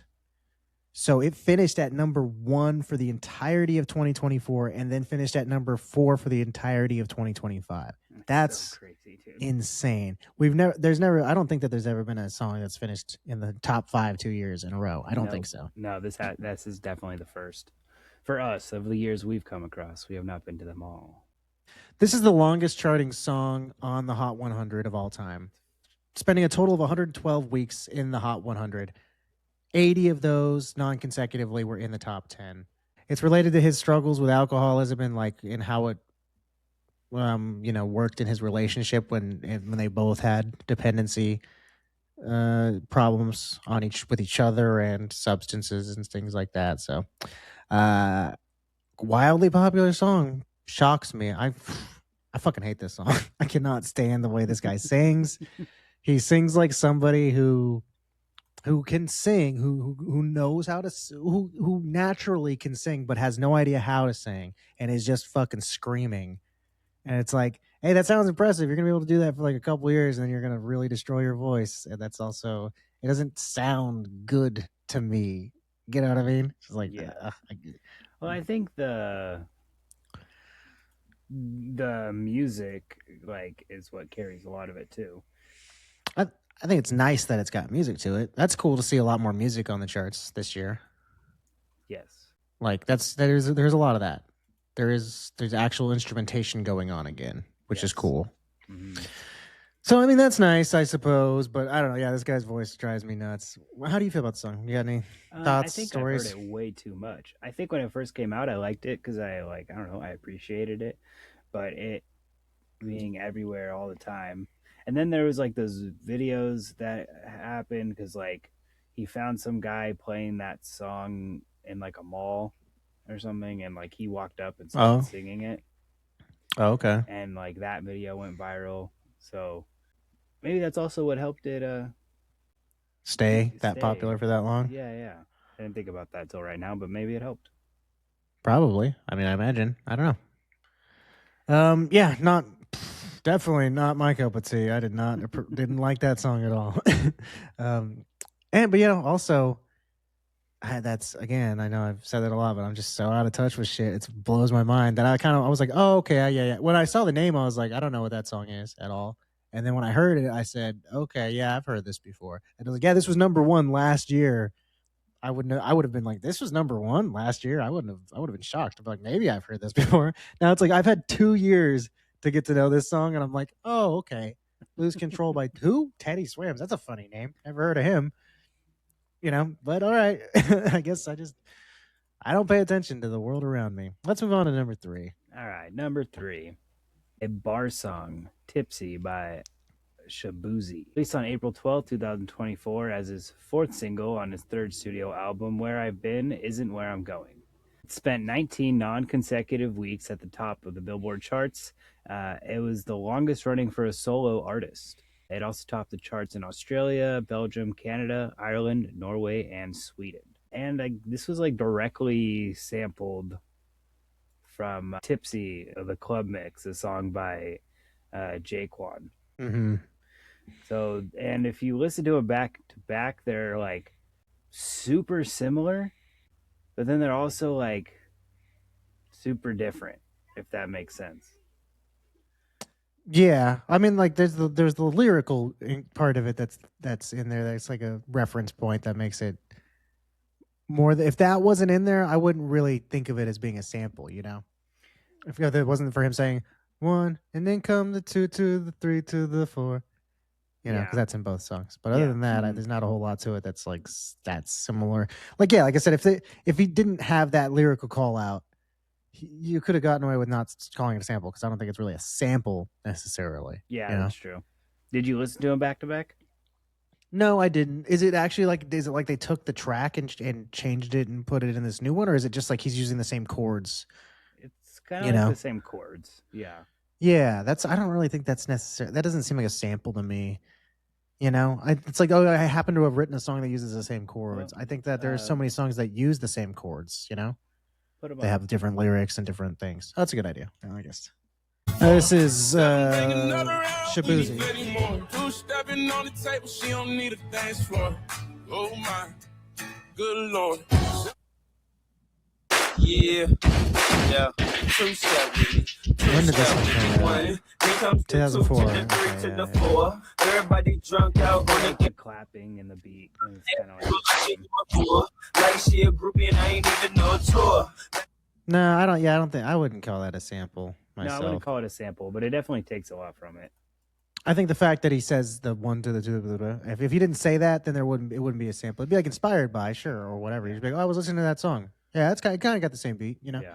Um, I would say that I'm kind of surprised to see like more of a country hit. yeah, that's another. This also is one that I'm. I also don't know how country I feel like this song is. Yeah, it's got an Well, acoustic guitar, but country is so loose now. Country, honestly, I guess this sounds more country than most country does. Most country sounds hip hop yeah. nowadays. So this, yeah, I mean, it tied Old Town Road for the longest running number one song of all time. Old Town Road was the longest, which is surprising already. But 19 weeks is a very very long time. So Shabuzi, that's crazy to have broken that record and still only come out at number 3 is pretty crazy to me too. You know, Yeah. that's wild. That's got to be Fell noteworthy. Off, fell off real hard. It must have. I suppose so. It got nominated for Song of the Year, Best Country Song, and Best Country Solo Performance, as well as Best New Artist at the Grammys. It hit number 1 on Hot Country Songs after Beyonce's Texas Hold'em, which is the first time 2 black artists have ever topped that chart back to back. So, country music, Cool. it's, changing different things, know, different yeah. sounds. Yep. You know? Different sounds. This is a lot more country than Beyonce. I didn't understand how we call that one country either, just because she said it was, and it had some instruments that were country. But that being said, I listen to popular country radio, and that shit's less country than what she did. So Yeah, I guess know. it's just I really don't get what makes anything country anymore. Like half the time it's singing with an accent. I think it really just comes down to having a guitar. Like I don't know. like an acoustic set. It's country. Yeah. Number 2 is Luther by Kendrick Lamar and SZA. This came out November 29th of 2024. Spent 13 weeks at the top of the charts. Pretty long time. Both artists' longest running number 1. And is the second longest running hip hop song of all time after Old Town Road. We just mentioned that a moment ago. So, but this Luther spent 46 weeks atop the Hot Rap Songs chart, which was a record. That's Yeah. a long time. Yeah, record for that chart. He's the first artist to have 3 consecutive number 1s on the Hot R&B / hip hop songs chart, and spent a record 31 weeks at number 1 on that chart. I kind of say all that because I don't usually bring up other charts too often. I usually stick to the Hot 100, and it's like, yeah, this song did well on the adult alternative, cool. But I just thought Kendrick Lamar really had a year, or the last couple of years have been wildly popular for him. And it was noteworthy that, he did a lot of like huge numbers across a lot of different charts that don't necessarily get a lot of attention typically. It's not just like, oh, this song happened to come out on the adult alternative charts. Like, who cares? It's also on the Billboard charts. That's more important. Like, this is one of the biggest rap songs of all time, I guess. It's kind of like performance wise, which actually is surprising to me because I thought we'd be talking about, Not Like Us. That song was way more popular to me than this one was. It did popular last year too. It finished on the year end for 2024, but it wasn't. I would have assumed that'd be number 1. That I couldn't escape that song for a long time. Yeah, it's true. This one, like we talked about earlier, definitely had more instrumentals, like the beginning and stuff. Yeah, it samples Luther Vandross. Mm-hmm. That's why it's called Luther. It samples his rendition of the song "If This World Were Mine." It's been nominated for Record of the Year, Song of the Year, and Best Melodic Rap Performance. And the results of those Grammys are pending. Okay. Well, good luck, Kendrick.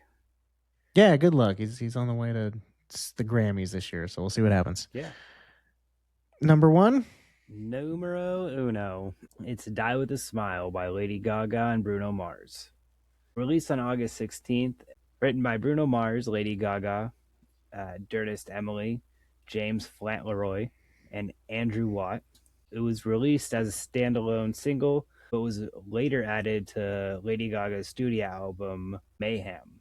The studio that it was recorded in was named Shampoo Press and Curl, and I think that's a hilarious name for a studio.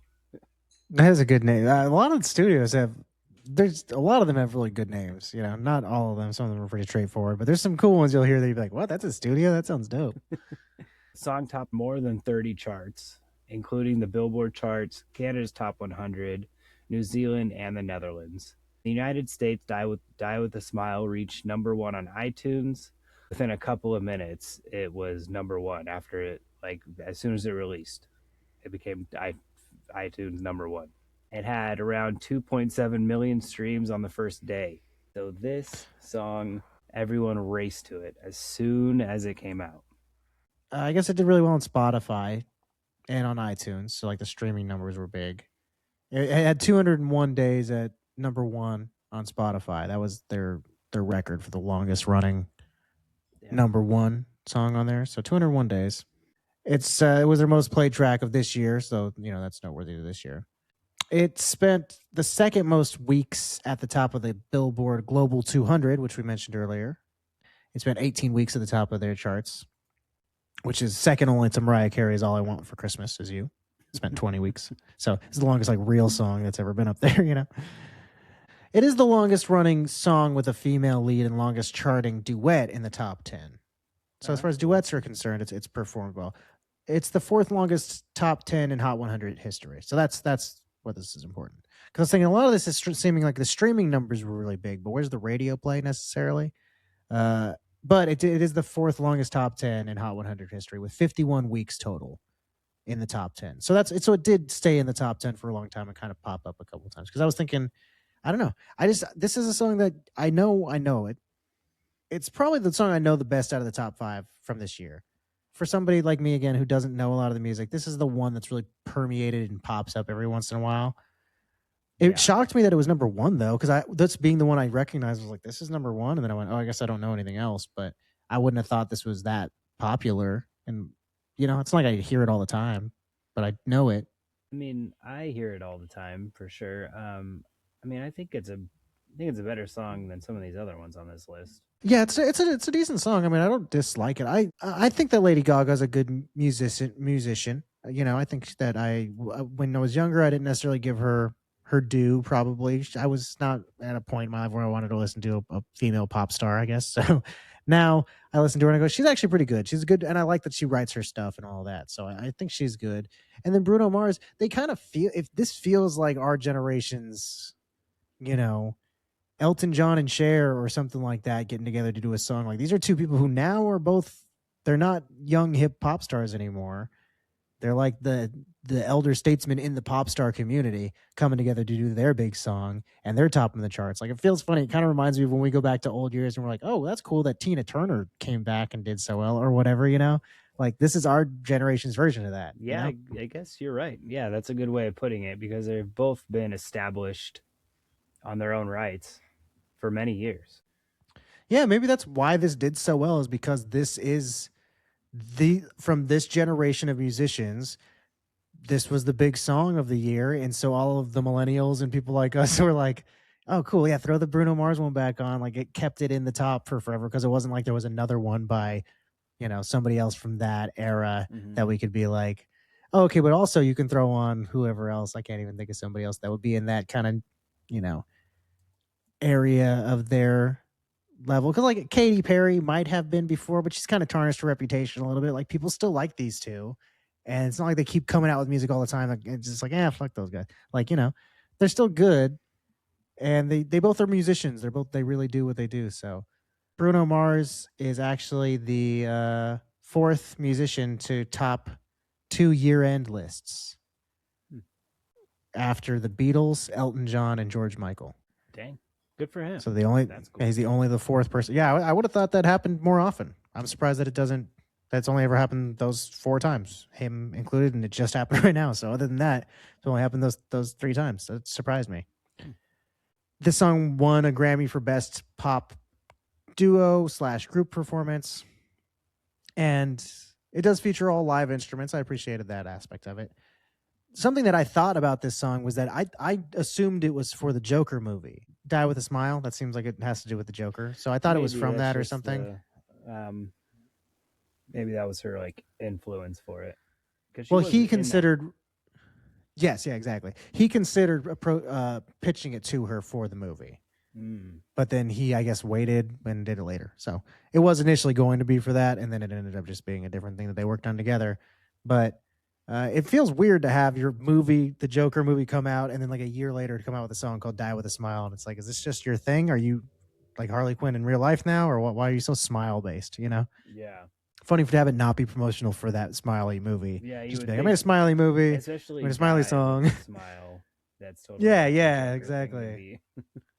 Yeah, it's like if she wrote a book next called The Scary Clown, and it doesn't have to do with any of this other stuff. It's just like a different scary clown book, and you're just like, that's just what she really.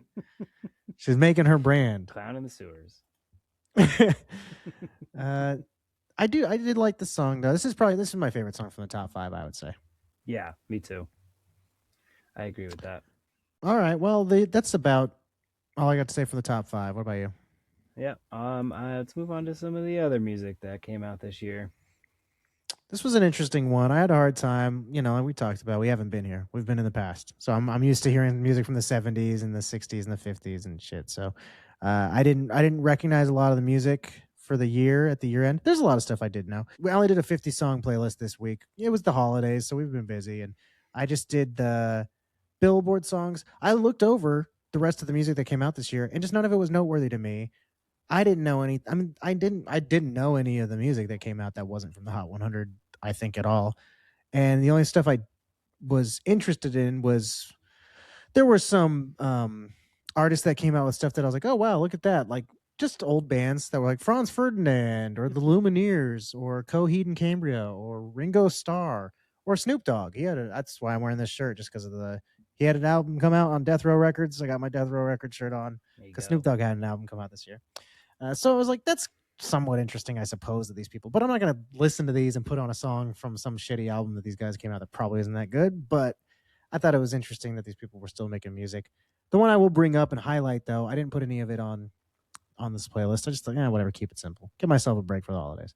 But the album Revenge of Alice Cooper came out, which is the first time that the band Alice Cooper, that used to be the name of the band.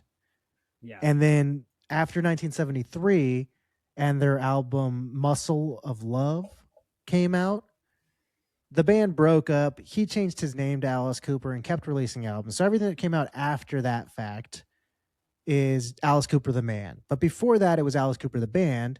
That's when they did School's Out for Summer. So kind of his biggest well-known song was at that point. He did a lot of good stuff after the fact too. I like Alice Cooper. I do like his Alice music. Cooper. Like Chasing Rainbows and Welcome to My Nightmare. Those songs, those albums came out after the switch. Those were him as a person being Alice Cooper. So he still was good. Whatever. Anyway, that was 52 years ago that they broke up as a group. So this was the first time that group came back together to do an album. 52 years. I listened to I listened to 2 of the songs earlier today. Just barely got a chance to get them in, but actually I was surprised that I thought it was pretty decent. I've heard some of the other like Ozzy and Elton John stuff that they came out with in the last couple of years, and it's not great. You can hear their voices are, worse for wear. Yeah. Alice Cooper's pretty impressive, I thought. It didn't seem like it was being, again, I only listened to like 2 songs, but it wasn't like it was the computers weren't doing the singing for him like some of those other guys his age, you know, Yeah. as far as I could tell. So that was kind of cool. Hell yeah, that is cool. One of the only songs I really did recognize on here was Jelly Roll. Is I'm Not Okay. I didn't really know that one. I like Jelly Roll. He's a good artist. I've heard that name. I think it's a funny name. I don't know him though. Yeah, it's hilarious because he was like 400 some odd pounds, but he lost like 200 of it. So like he's but pretty much like a normal sized guy now, but it's not as funny now. It's offensive to fat people. Change your name. Peak Pony Club. I've recognized. I think she's become popular to hate, but I love Chaperone, that album especially. I think that's a great song. I like that song. So I don't know why people I think hate she's on it awesome. so much. Well, it's just her. She's made a couple media gaffes that people have now kind of construed her as. And you know what? I'm not super involved. I don't know all the ins and outs of it, so don't fucking come at me if you disagree. But I just think people kind of have villainized her a little bit, and she's become a popular person to hate. So I like that album.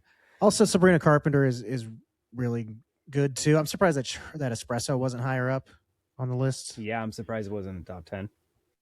One of the ones I liked, actually, that's kind of surprising to me was I don't know if you would pronounce it Apatı, but number 9. Because I was like, what's apartment? What is this? Apt? Yeah, I was like, what is it? And then when I listened to it, I was like, oh yeah, that's when it's like Apatı, Apatı. That one, that one's fun to me. It's just like it kind of reminds me of like a throwbacky sort of song. Mutt is a good one. That's probably my favorite song from the. I don't know about my favorite. There are a couple songs I actually did like more than I would have guessed, but Mutt is really good by Leon Thomas. Yeah, baby, I'm a dog. I'm a mutt. Yeah, that one's pretty cool. There were a couple good songs. I was surprised. Of note, on the top 100 is the inclusion of, I don't know if you noticed this, there's a lot of Christmas music. Now, I don't ever put Christmas music in these lists. I never have before, I don't think. I've ever put a Christmas song on there. Even in like the 50s, maybe, I mean, I'll put them on the lists, but they're never in that first 50 songs that come from the Billboard. Yeah. I'll be like, oh, did you know that this Christmas song came out that year? That's cool. They're never in the Billboard Hot 100. Even White Christmas? I don't think so. I think that was included in the bottom, but also that was kind of back in the days before. Yeah, that's true. The list. That was different. So, but yeah, even back then though, it wasn't like it was the number 1 or 2 or 3. I don't think. I don't even think it was. I'm not sure. But at any rate, even if it was, that was a long time ago. It's really, really rare for this to happen. I don't know about the last couple of years because we haven't been doing this, for anything past 10 years ago. So who knows what happens recently. But I just was shocked to see that you had Jingle Bell Rock, Rocking Around the Christmas Tree by Brenda Lee, like that old ass version of it. Yeah. Last Christmas by Wham. That was surprising to me. All I Want for Christmas Is You. All I Want for Christmas Is You. I mean, that makes sense to me. That song is everywhere when the Christmas season comes around. Yeah. But of note here is that All I Want for Christmas Is You this year hit number 1 again, as it has every year since 2019. Damn. Which is the first time. That was the first time that it hit number 1 was in 2019. It was released all the way back in 1994. And it was a popular Christmas song, but it wasn't until 2000. That's why I started to get interested in, like, why was this on the list this year? What's the history of this song really? How popular is it really? It turns out it released in 1994, didn't hit number 1 until 2019. Every year since 2019, it has hit number 1. And this year, it hit its 22nd week at the top of the charts. Damn. Which put it at the record beating Old Town Road and Shabuzi that we mentioned earlier. That occurred this year, that Shabuzi got the record at 19 weeks. But then December hit.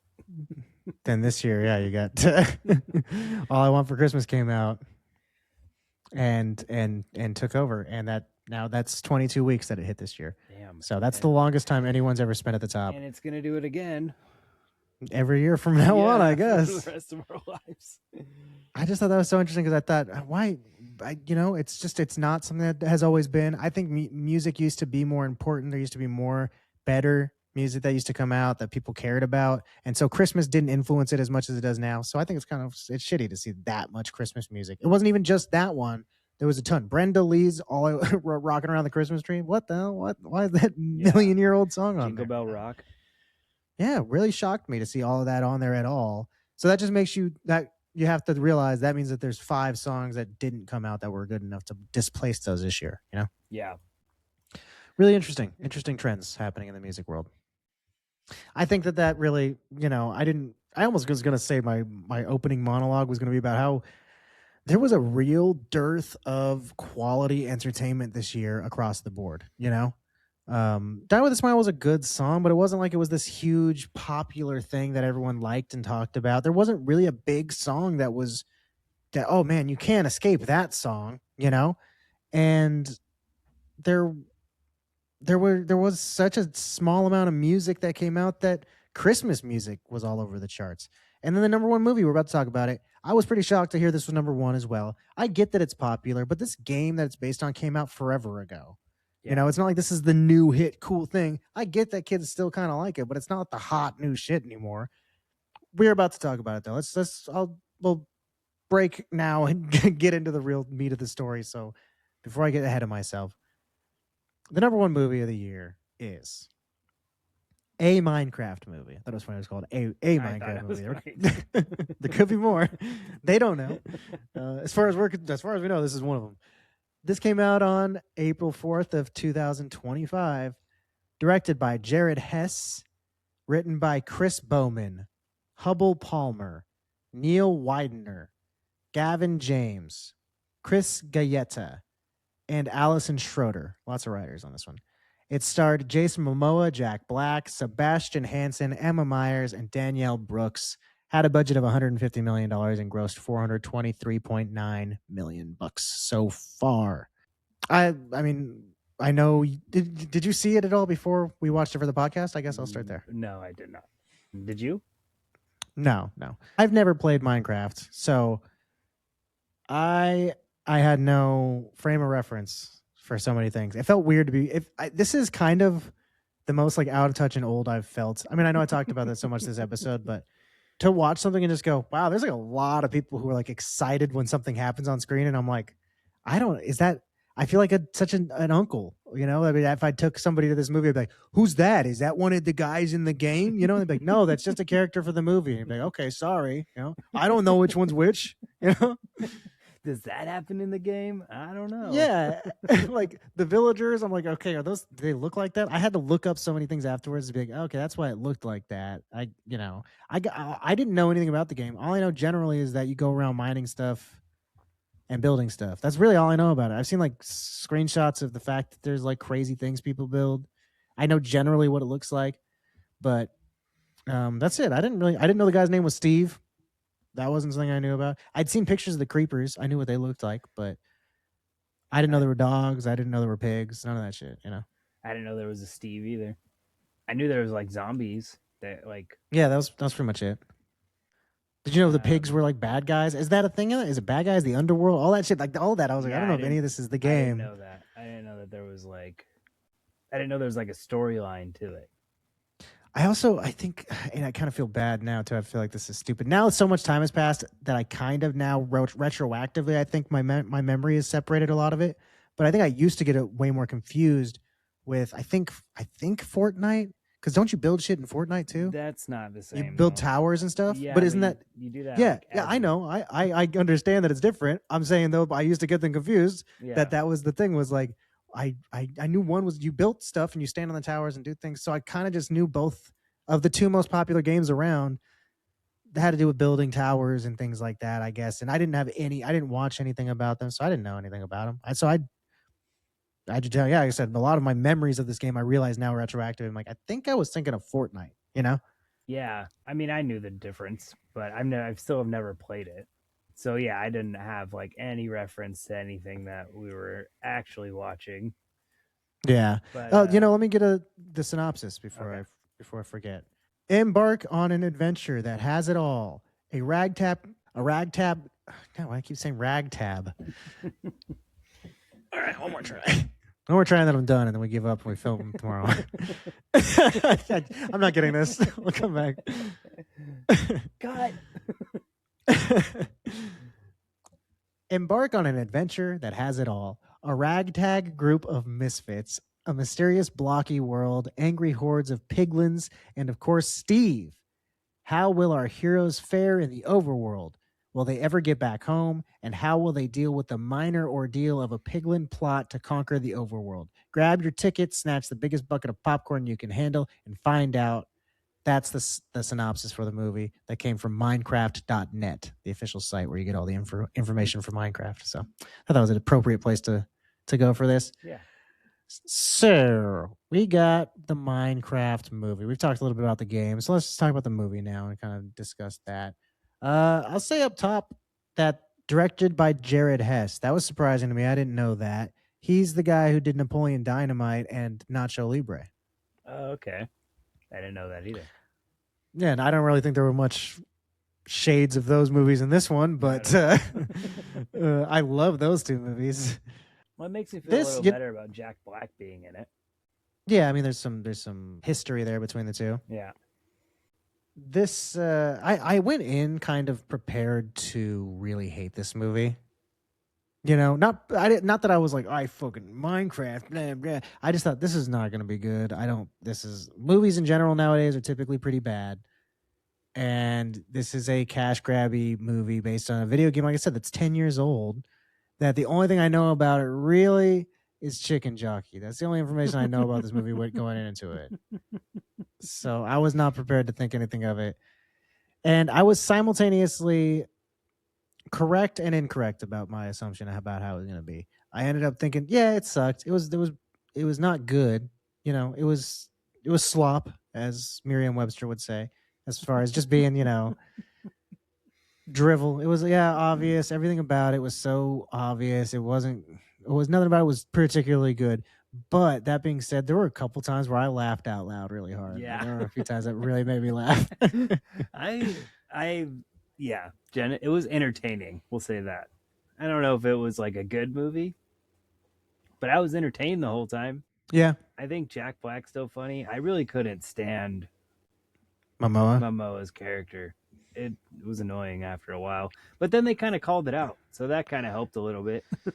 yeah, but still, it's so obvious, like that idea. Like I said, nothing about it broke any ground and stuff. So like his idea of him being like this, I used to be a badass. Like, okay, this is we get it, we get where this is going, we get what's happening here. But he's a serviceable comedian, Jason Momoa.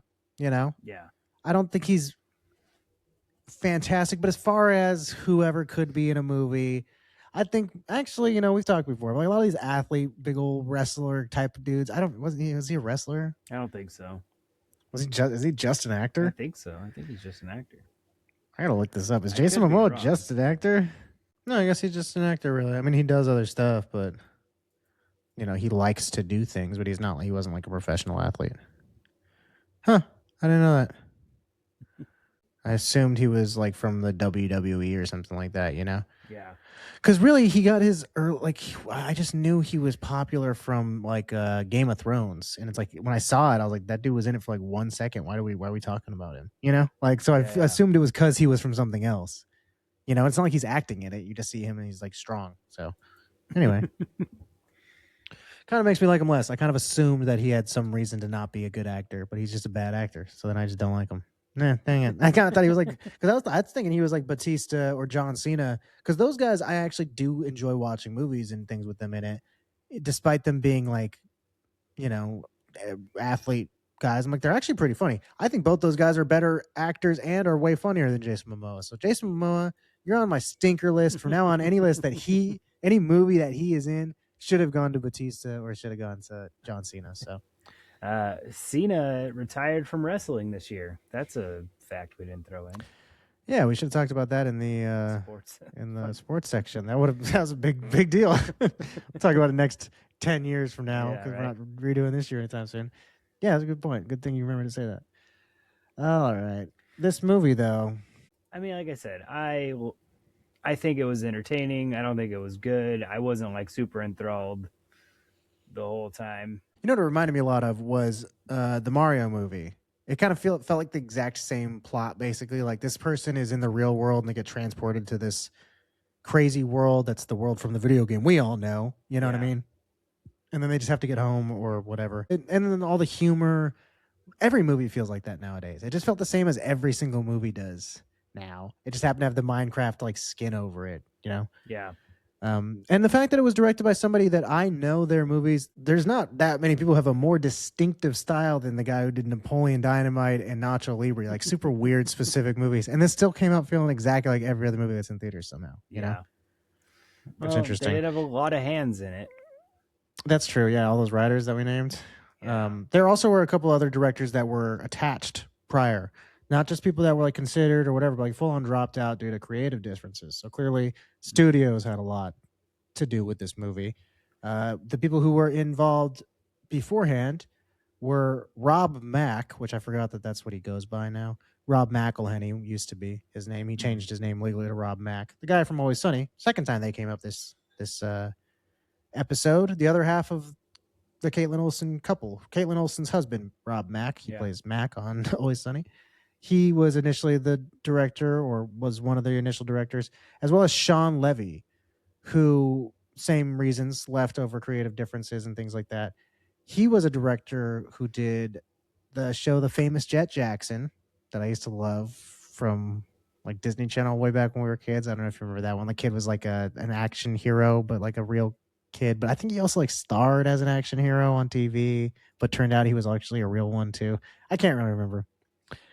It just was a cool show about a spy child. And then this guy also directed Deadpool and Wolverine, Free Guy, and the Night at the Museum movies. So this seems like this would have been right up his alley. And clearly has worked with a lot of big studios and done this type of thing before. So obviously there was some, I think the studio really had a lot to say about what they wanted this movie to be like, which I think you can feel. Yeah, for sure. A piece of casting information I have on this one, the only like casting what if I have, that actually this was one of the more shocking things about this one to me, was that Matt Berry dropped out as Steve due to the SAG-AFTRA strike. So that like messed up his scheduling and he had to not be in the movie. And then it went to Jack Black instead. So I was like, damn, that's crazy that it went to like somebody who's extremely popular and a very well-known American kids actor, but it was initially going to go to Matt Berry, who like I like a lot, but I don't think most people know who Matt Berry is, or like it's a weird choice. He's I can't even really think of much that he's been in that like American audiences know him from. He was in The Mighty Boosh. I think he was in the IT Crowd. He was in The Toast of London. Something with the Shadows. Oh yeah. What We Do in the Shadows. What We Do in the Shadows. That the TV show version, I think. Yes.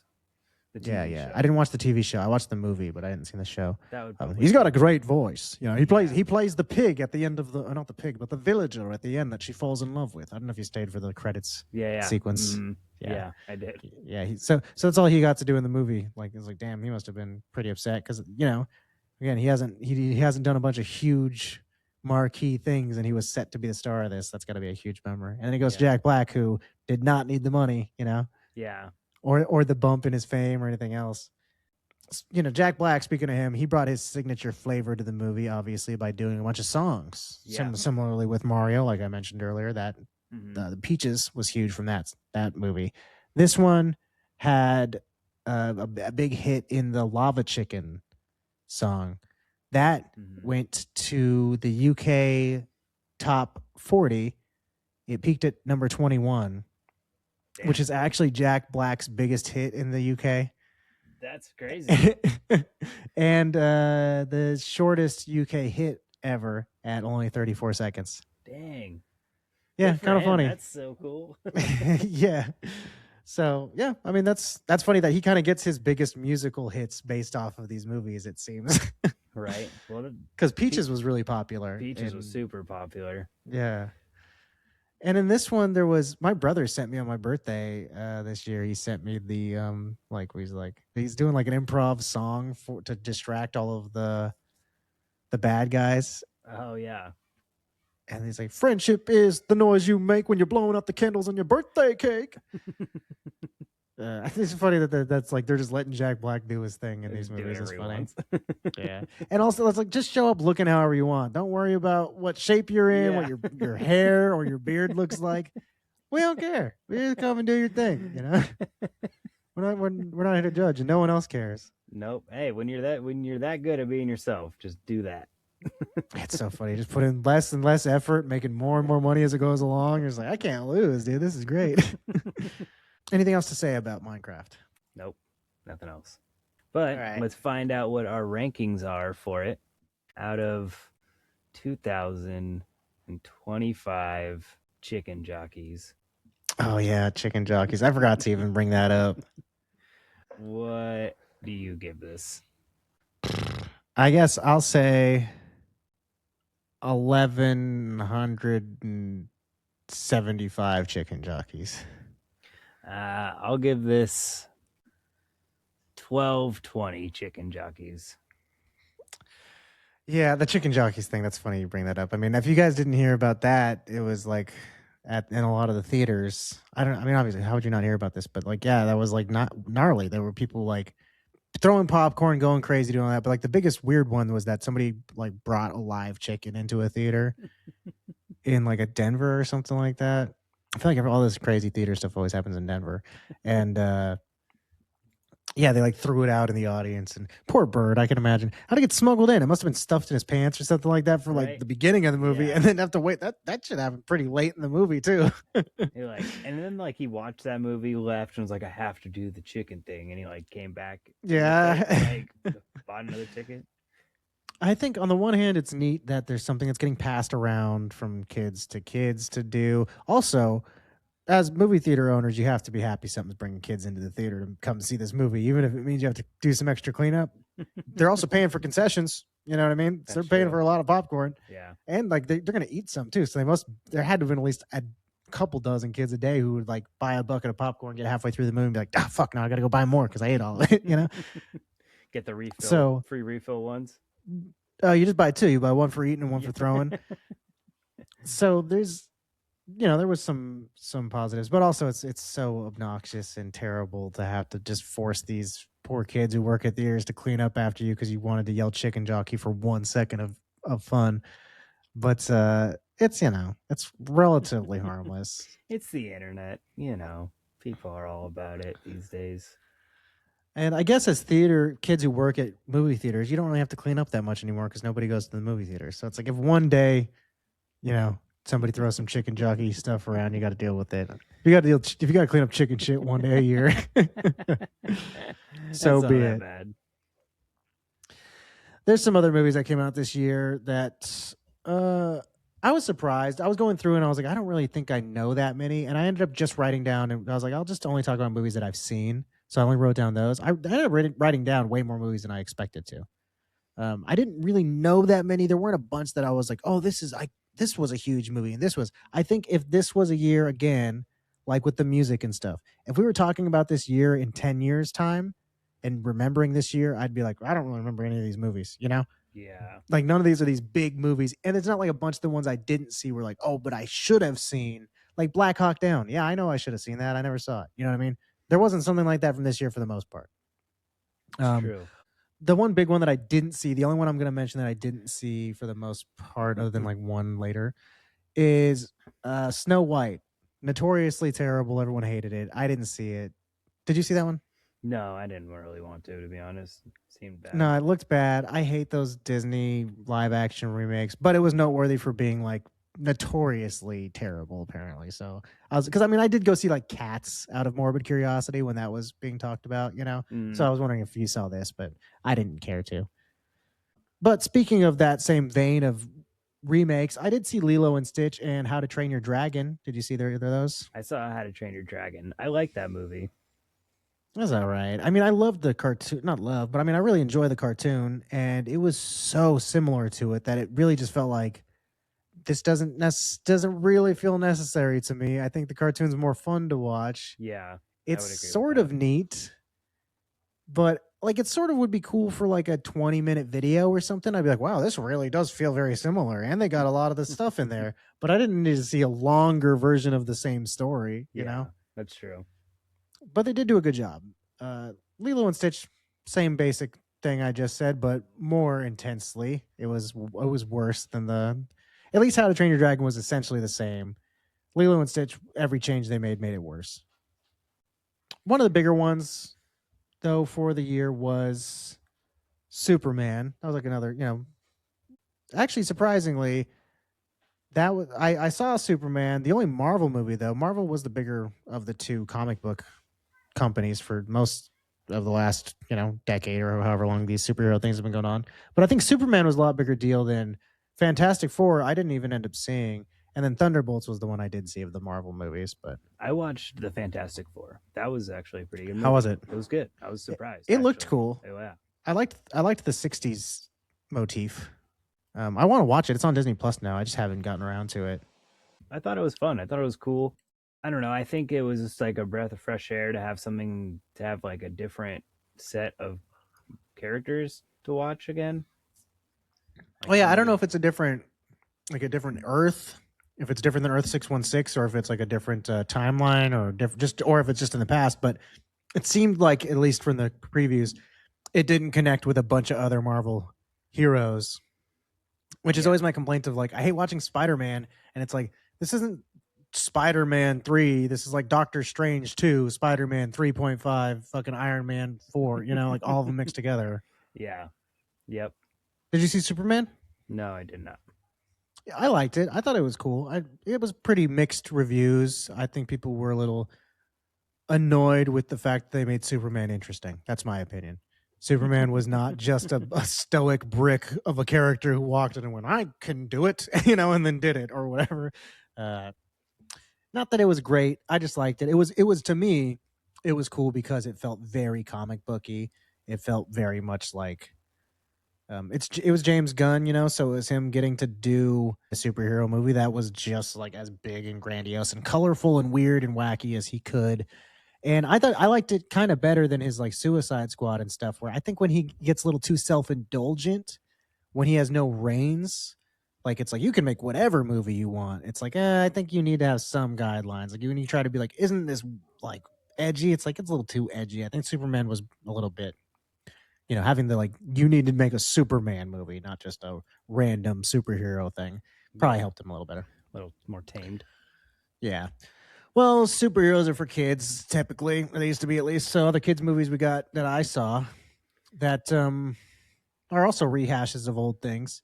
Freakier Friday and Karate Kids Legends. I watched both of those. Did you see either of Okay. those? No. Freakier Friday was kind of like Minecraft. I was like, this is bad, but so was the original. The original's bad in a lot of ways, and it also was funny to me in a lot of ways. It made me laugh, so I kind of was like, this is exactly the same as the original was, I think, which is, Well, that's good. yeah, wasn't great, but like I said, neither was the original Freaky Friday, so Yeah. it worked. It worked. Karate Kid Legends was not very good. I don't even remember it. I just was like, oh yeah, I watched that. Fuck. Rom-com movie that I saw was called The Materialists. That was not that great. Not really worth mentioning. I just saw it. Comedy movies, though, without the rom, just calm. I saw, again, more rehashes, though.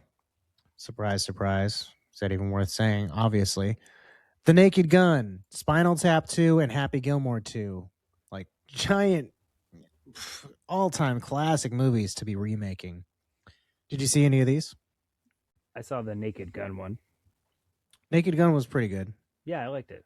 I thought it was pretty good. funny. I Yeah. was surprised, actually. Yeah, it was. Liam Neeson was pretty funny in it. Actually, that was one that it's one of my favorite comedies I've seen in a while, I think. No, yeah, I loved liked it a lot. how hard comedy it was. It was slapstick. I mean, they don't make slapstick movies anymore. That was really nice to see. The whole snowman sequence that lasted for like way too long, like that movie was really funny. Actually, I gotta rewatch that. Spinal Tap 2 was a bummer, especially for the sad fact that that's Rob Reiner's last film he would have done. It was not really good, definitely in the category of, and Happy Gilmore, these both fall into the same category of, you didn't need to do this. There was no need. Spinal Tap's way bigger offender, though, because it's like, man, everyone involved in this is so old, like, yeah, I don't get it. I mean, can't really imagine any of them are like, I really gotta make that Brett, I don't know, so I don't really know Yeah. what the point of it was. So Their own nostalgia. I guess it just, yeah, it didn't really seem. None of them could really remember the characters anymore. It seemed like, and one of those movies where they even called that out at one point, like they taught when they're talking to Marty DeBurgi, they say like, last time you weren't so happy, and he's like, oh, am I acting different than last time? And then they're like, yeah, no, you used to be more like world weary. I don't remember. They bring it up though that he's being different, and yeah, I didn't. It was not. It was kind of a bummer. It wasn't terrible. It wasn't like the whole time I was like, "This is awful." It just was like, "This isn't good," and it's sad that this is his last movie. And they just didn't need to do it. Well, that's how I feel about Happy Gilmore. They were just like, let's just put in cameos. I mean, I thought it was Yeah, funny. I laughed, yeah, but it was just like cameo after cameo after cameo. Like, let's put Eminem in there. Why not?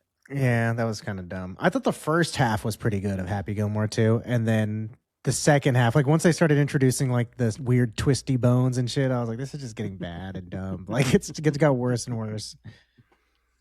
Some kind of weird sort of comedy sci-fi-ish actiony movies that came out that I saw were Mickey 17. That's interesting with Robert Pattinson. He's like on a different planet and he's an expendable. He's the 17th version of Mickey. When they have jobs that are too difficult for real people to do, they send in Mickey and he does that and he gets killed and comes back. Love Hurts was cool. Novocaine and Death of a Unicorn. All were kind of similar, sort of actiony comedy movies. None of them were great. They were all okay. Did you see any of those? No, I wanted to watch Death of a Unicorn and then didn't. Yeah, it was kind of bad. I didn't really like that one. Oh, good. Well, I'm glad I didn't watch it. That was sort of horror adjacent. Some other horror movies that came out this year. Probably the biggest one of the year was Sinners, which I didn't care for. I know people loved that movie. I thought it just was From Dusk Till Dawn with a different like flavor to it. It was basically the same movie as From Dusk Till Dawn, though. So that's all I could feel the whole time while I was watching it was like, why isn't that brought up more at the very least? It was kind of bugging me that I was like, is no one's mentioning that in any of the reviews of this. Like, it's good. It's a version of From Dusk Till Dawn, but it's good because of these reasons. Everyone just kind of liked it without mentioning that. So I don't know. Not that that matters. Who cares? I guess it's not that unique of a story. It's a nightclub where a bunch of vampires come in and try to kill everybody inside. It feels a little specific, I guess, but yeah, it is pretty specific. Also, I thought that Michael B. Jordan's accent was really bad, and him trying to play twins was pretty bad too. I think people liked it, but it didn't convince me. I can imagine that being hilarious. Yeah, it was. Another problem with it though was when I saw it in this theater with this drunk guy who was like a couple chairs down from me, who was like clapping and singing and stomping his feet like along with all the songs in the movie, despite the fact that it seemed like this was his first time seeing it. So he was like singing along with words he didn't know, and I ended up yelling at him kind of at one point because I kept looking over and like being like, "Come on, man!" And then the girl he was with finally looked over at one time and was like, "Do we have a problem?" And me and my wife were both like, "Yeah, like this dude's singing and stuff. Can you please stop?" And then the guy was like, "Oh, I'm not allowed to talk during the movie." And I was like, "No, what the go? Wait till it comes out on streaming and do this in your living room if you want to do that. We're here to see the movie in the theaters." I kind of yelled at him, and it was a whole weird situation. So that was on it. It made it not fun for me. So maybe I'd like it more now. Yeah. Another one I didn't care for too much was Frankenstein. I know people liked that one. I thought it was pretty bad. I've heard so many good things about that, though. I really kind of hated it. I really didn't like it at all. I've heard only good things about that movie. I'm really, really shocked with the reviews being so positive for it. I really, really disliked it, and the whole time I was struggling to get through it. And then afterwards, like, wow, people loved this. I was so excited because I loved the book, and then I loved Guillermo del Toro. I used to. I think he used to do amazing work. I haven't kept up with all of his stuff, but most of his movies were amazing. And I thought it was not good. There's so many weird changes to the source material, and then all of like Frankenstein's kind of like a superhero in this one. Like he does like crazy strength and stuff like that, and like it all looks pretty bad. The CGI that they used to do those things, so it's like you didn't need to have him be able to throw men across the room. You know what I mean? Yeah, it wasn't great. I also saw Wolfman Companion, and two that I didn't see that I wanted to see. Not necessarily. I didn't think they were going to be great. I just thought it was interesting that these came out. Where I Know What You Did Last Summer and The Final Destination Bloodlines. They're resurrecting two super old horror film franchises from our childhoods. So I thought that was kind of cool, but I didn't see them. And then Popeye the Slayer Man. I thought that was funny that that came out. Popeye hit the public domain, so they made a horror movie of him being evil or something. I They didn't did see it. that with Winnie the Pooh too. When that happened. Yeah, yeah. Basically just following in the same footsteps of that. I did see these two Christmas movies though, a very Jonas Christmas movie and My Secret Santa, and I really enjoyed My Secret Santa. Like a woman her daughter wants to go to some expensive snowboarding school and she can't afford it, so she gets a job as a Santa, like like that kids come and sit on the lap of and stuff like that, but she has to masquerade. It's basically Mr. Doubtfire essentially is how what it plays out as. Like her it's the same thing too. Her brother does makeup for productions of some sort, so she goes to him and gets old man face and puts on a big beard and gets the costume and has to go and be Santa every time she goes in there. And it's so it was dumb and it was cute though, and I liked it. It was a fun, probably one I'll watch every Christmas. That's awesome. We'll watch it. Two really, really terrible movies that I saw this year that I'll just highlight quickly were War of the Worlds and Hurry Up Tomorrow. I don't know if you saw either of those. War of the Worlds with Ice Cube, that was on Amazon, and it was like an Amazon commercial. No. It was terrible. The whole thing happens over webcams and like, security cameras and stuff like that. And it's like, it really is like an ad for Amazon. Like they have to, at the end of the day, like to get a part from one character to another one, they have to place an order in Amazon to do it. And there's like part of him like putting in his information and doing it, and then them showing that it was terrible. It was so fucking bad. And then Hurry Up Tomorrow was the movie by The Weeknd, the artist.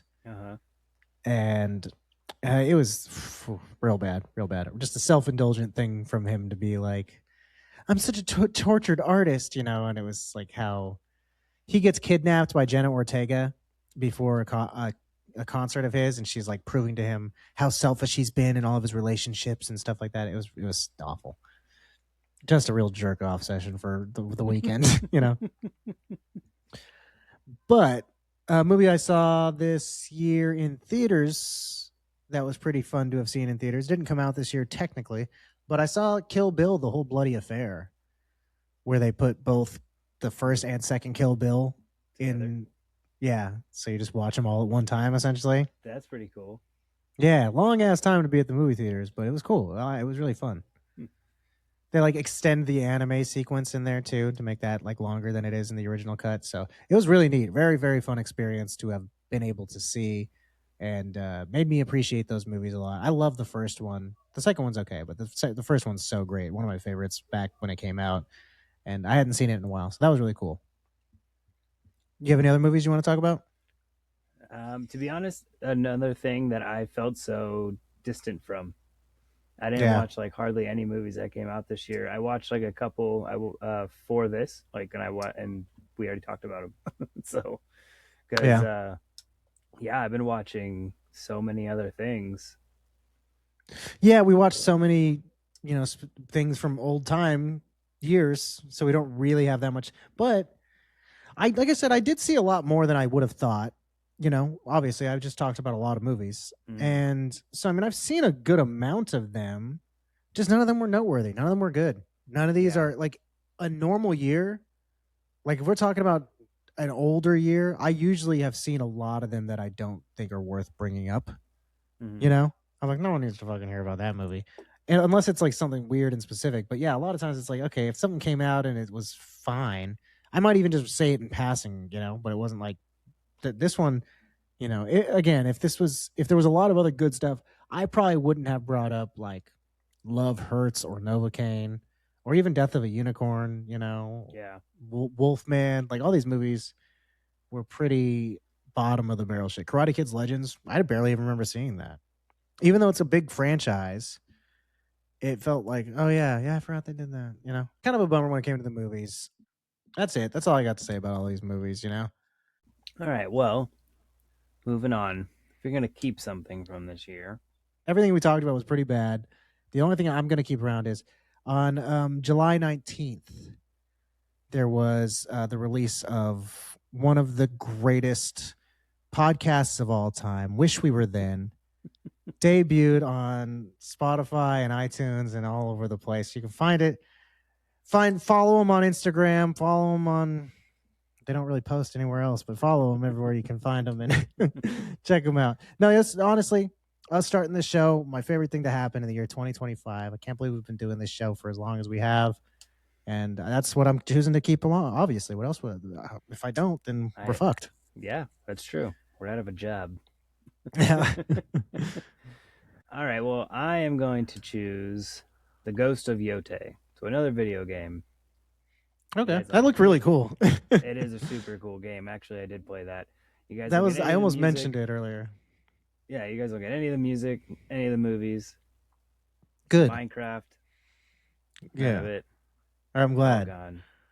I'm really glad. And you know that other game that was like really popular, I can't remember what it was called now, Expedition 33. I'm glad that it was like so critically acclaimed, but Ghosts of, what is it, Yote? Yeah. Ghosts of Shohei Otane. That game looked really sick. That was like the first time in years. That actually was one of the first times in a very long time that I saw a game preview and was like, ooh, I want to get a system to play that game. That looks awesome. So I really want to play that one. Oh, now you can. All right, well, that's good. I mean, I'm still in the same boat I was a minute ago. I don't have the system to, but now I have motivation to, because there's only like 3 games and one of them I don't have the system for. So I gotta get that, I guess. All right. Well, this has been, interesting. It actually was kind of nice. It's funny to have experienced this year for the first time through doing the show, as opposed to living it like everyone else did, because we weren't there for it. And that's the joke of this and everything like that, and like the conceit of this show is that we time travel. But it does honestly feel like we missed out on this year a little bit. It does a lot, actually. I think that's kind of how you and I are. It probably would be like that anyway. But I think doing this show really aided in it, because we really have spent the year every week. I'm like, oh, I'm in 1975. What TV show would I be watching? And I never think about what people are watching now. Yeah, it's kind of almost irrelevant to us just because we're not here. We're not in 2025 or 2026. No, we're not. No, I know, and that's what it is now. And for once, we actually are telling the truth when we say like we're talking. This is happening right now. It's 7:30 where I am. This is going to come out in 7 hours. That's enough time to edit and get it out. It has to come out by 2 a.m. So. That's good. 6.5 hours. It's a long time. It takes a while to edit, but we'll get through it. We'll get it out to you guys. So it's like so close to right now. Hi, Trey. This just happened. Look behind you. Oh shit. That's for the future. All right. This was a lot of fun. Actually, I'm glad that we decided to go back and do this one though, and I think that it's I am going to be. Anytime somebody says something to me and they go like, "Don't you know about this? It just happened." I'm gonna go, "What? Oh, like a week ago? You mean in 2025? Oh no! You know what I think when I think of that? I think that we wish we were then.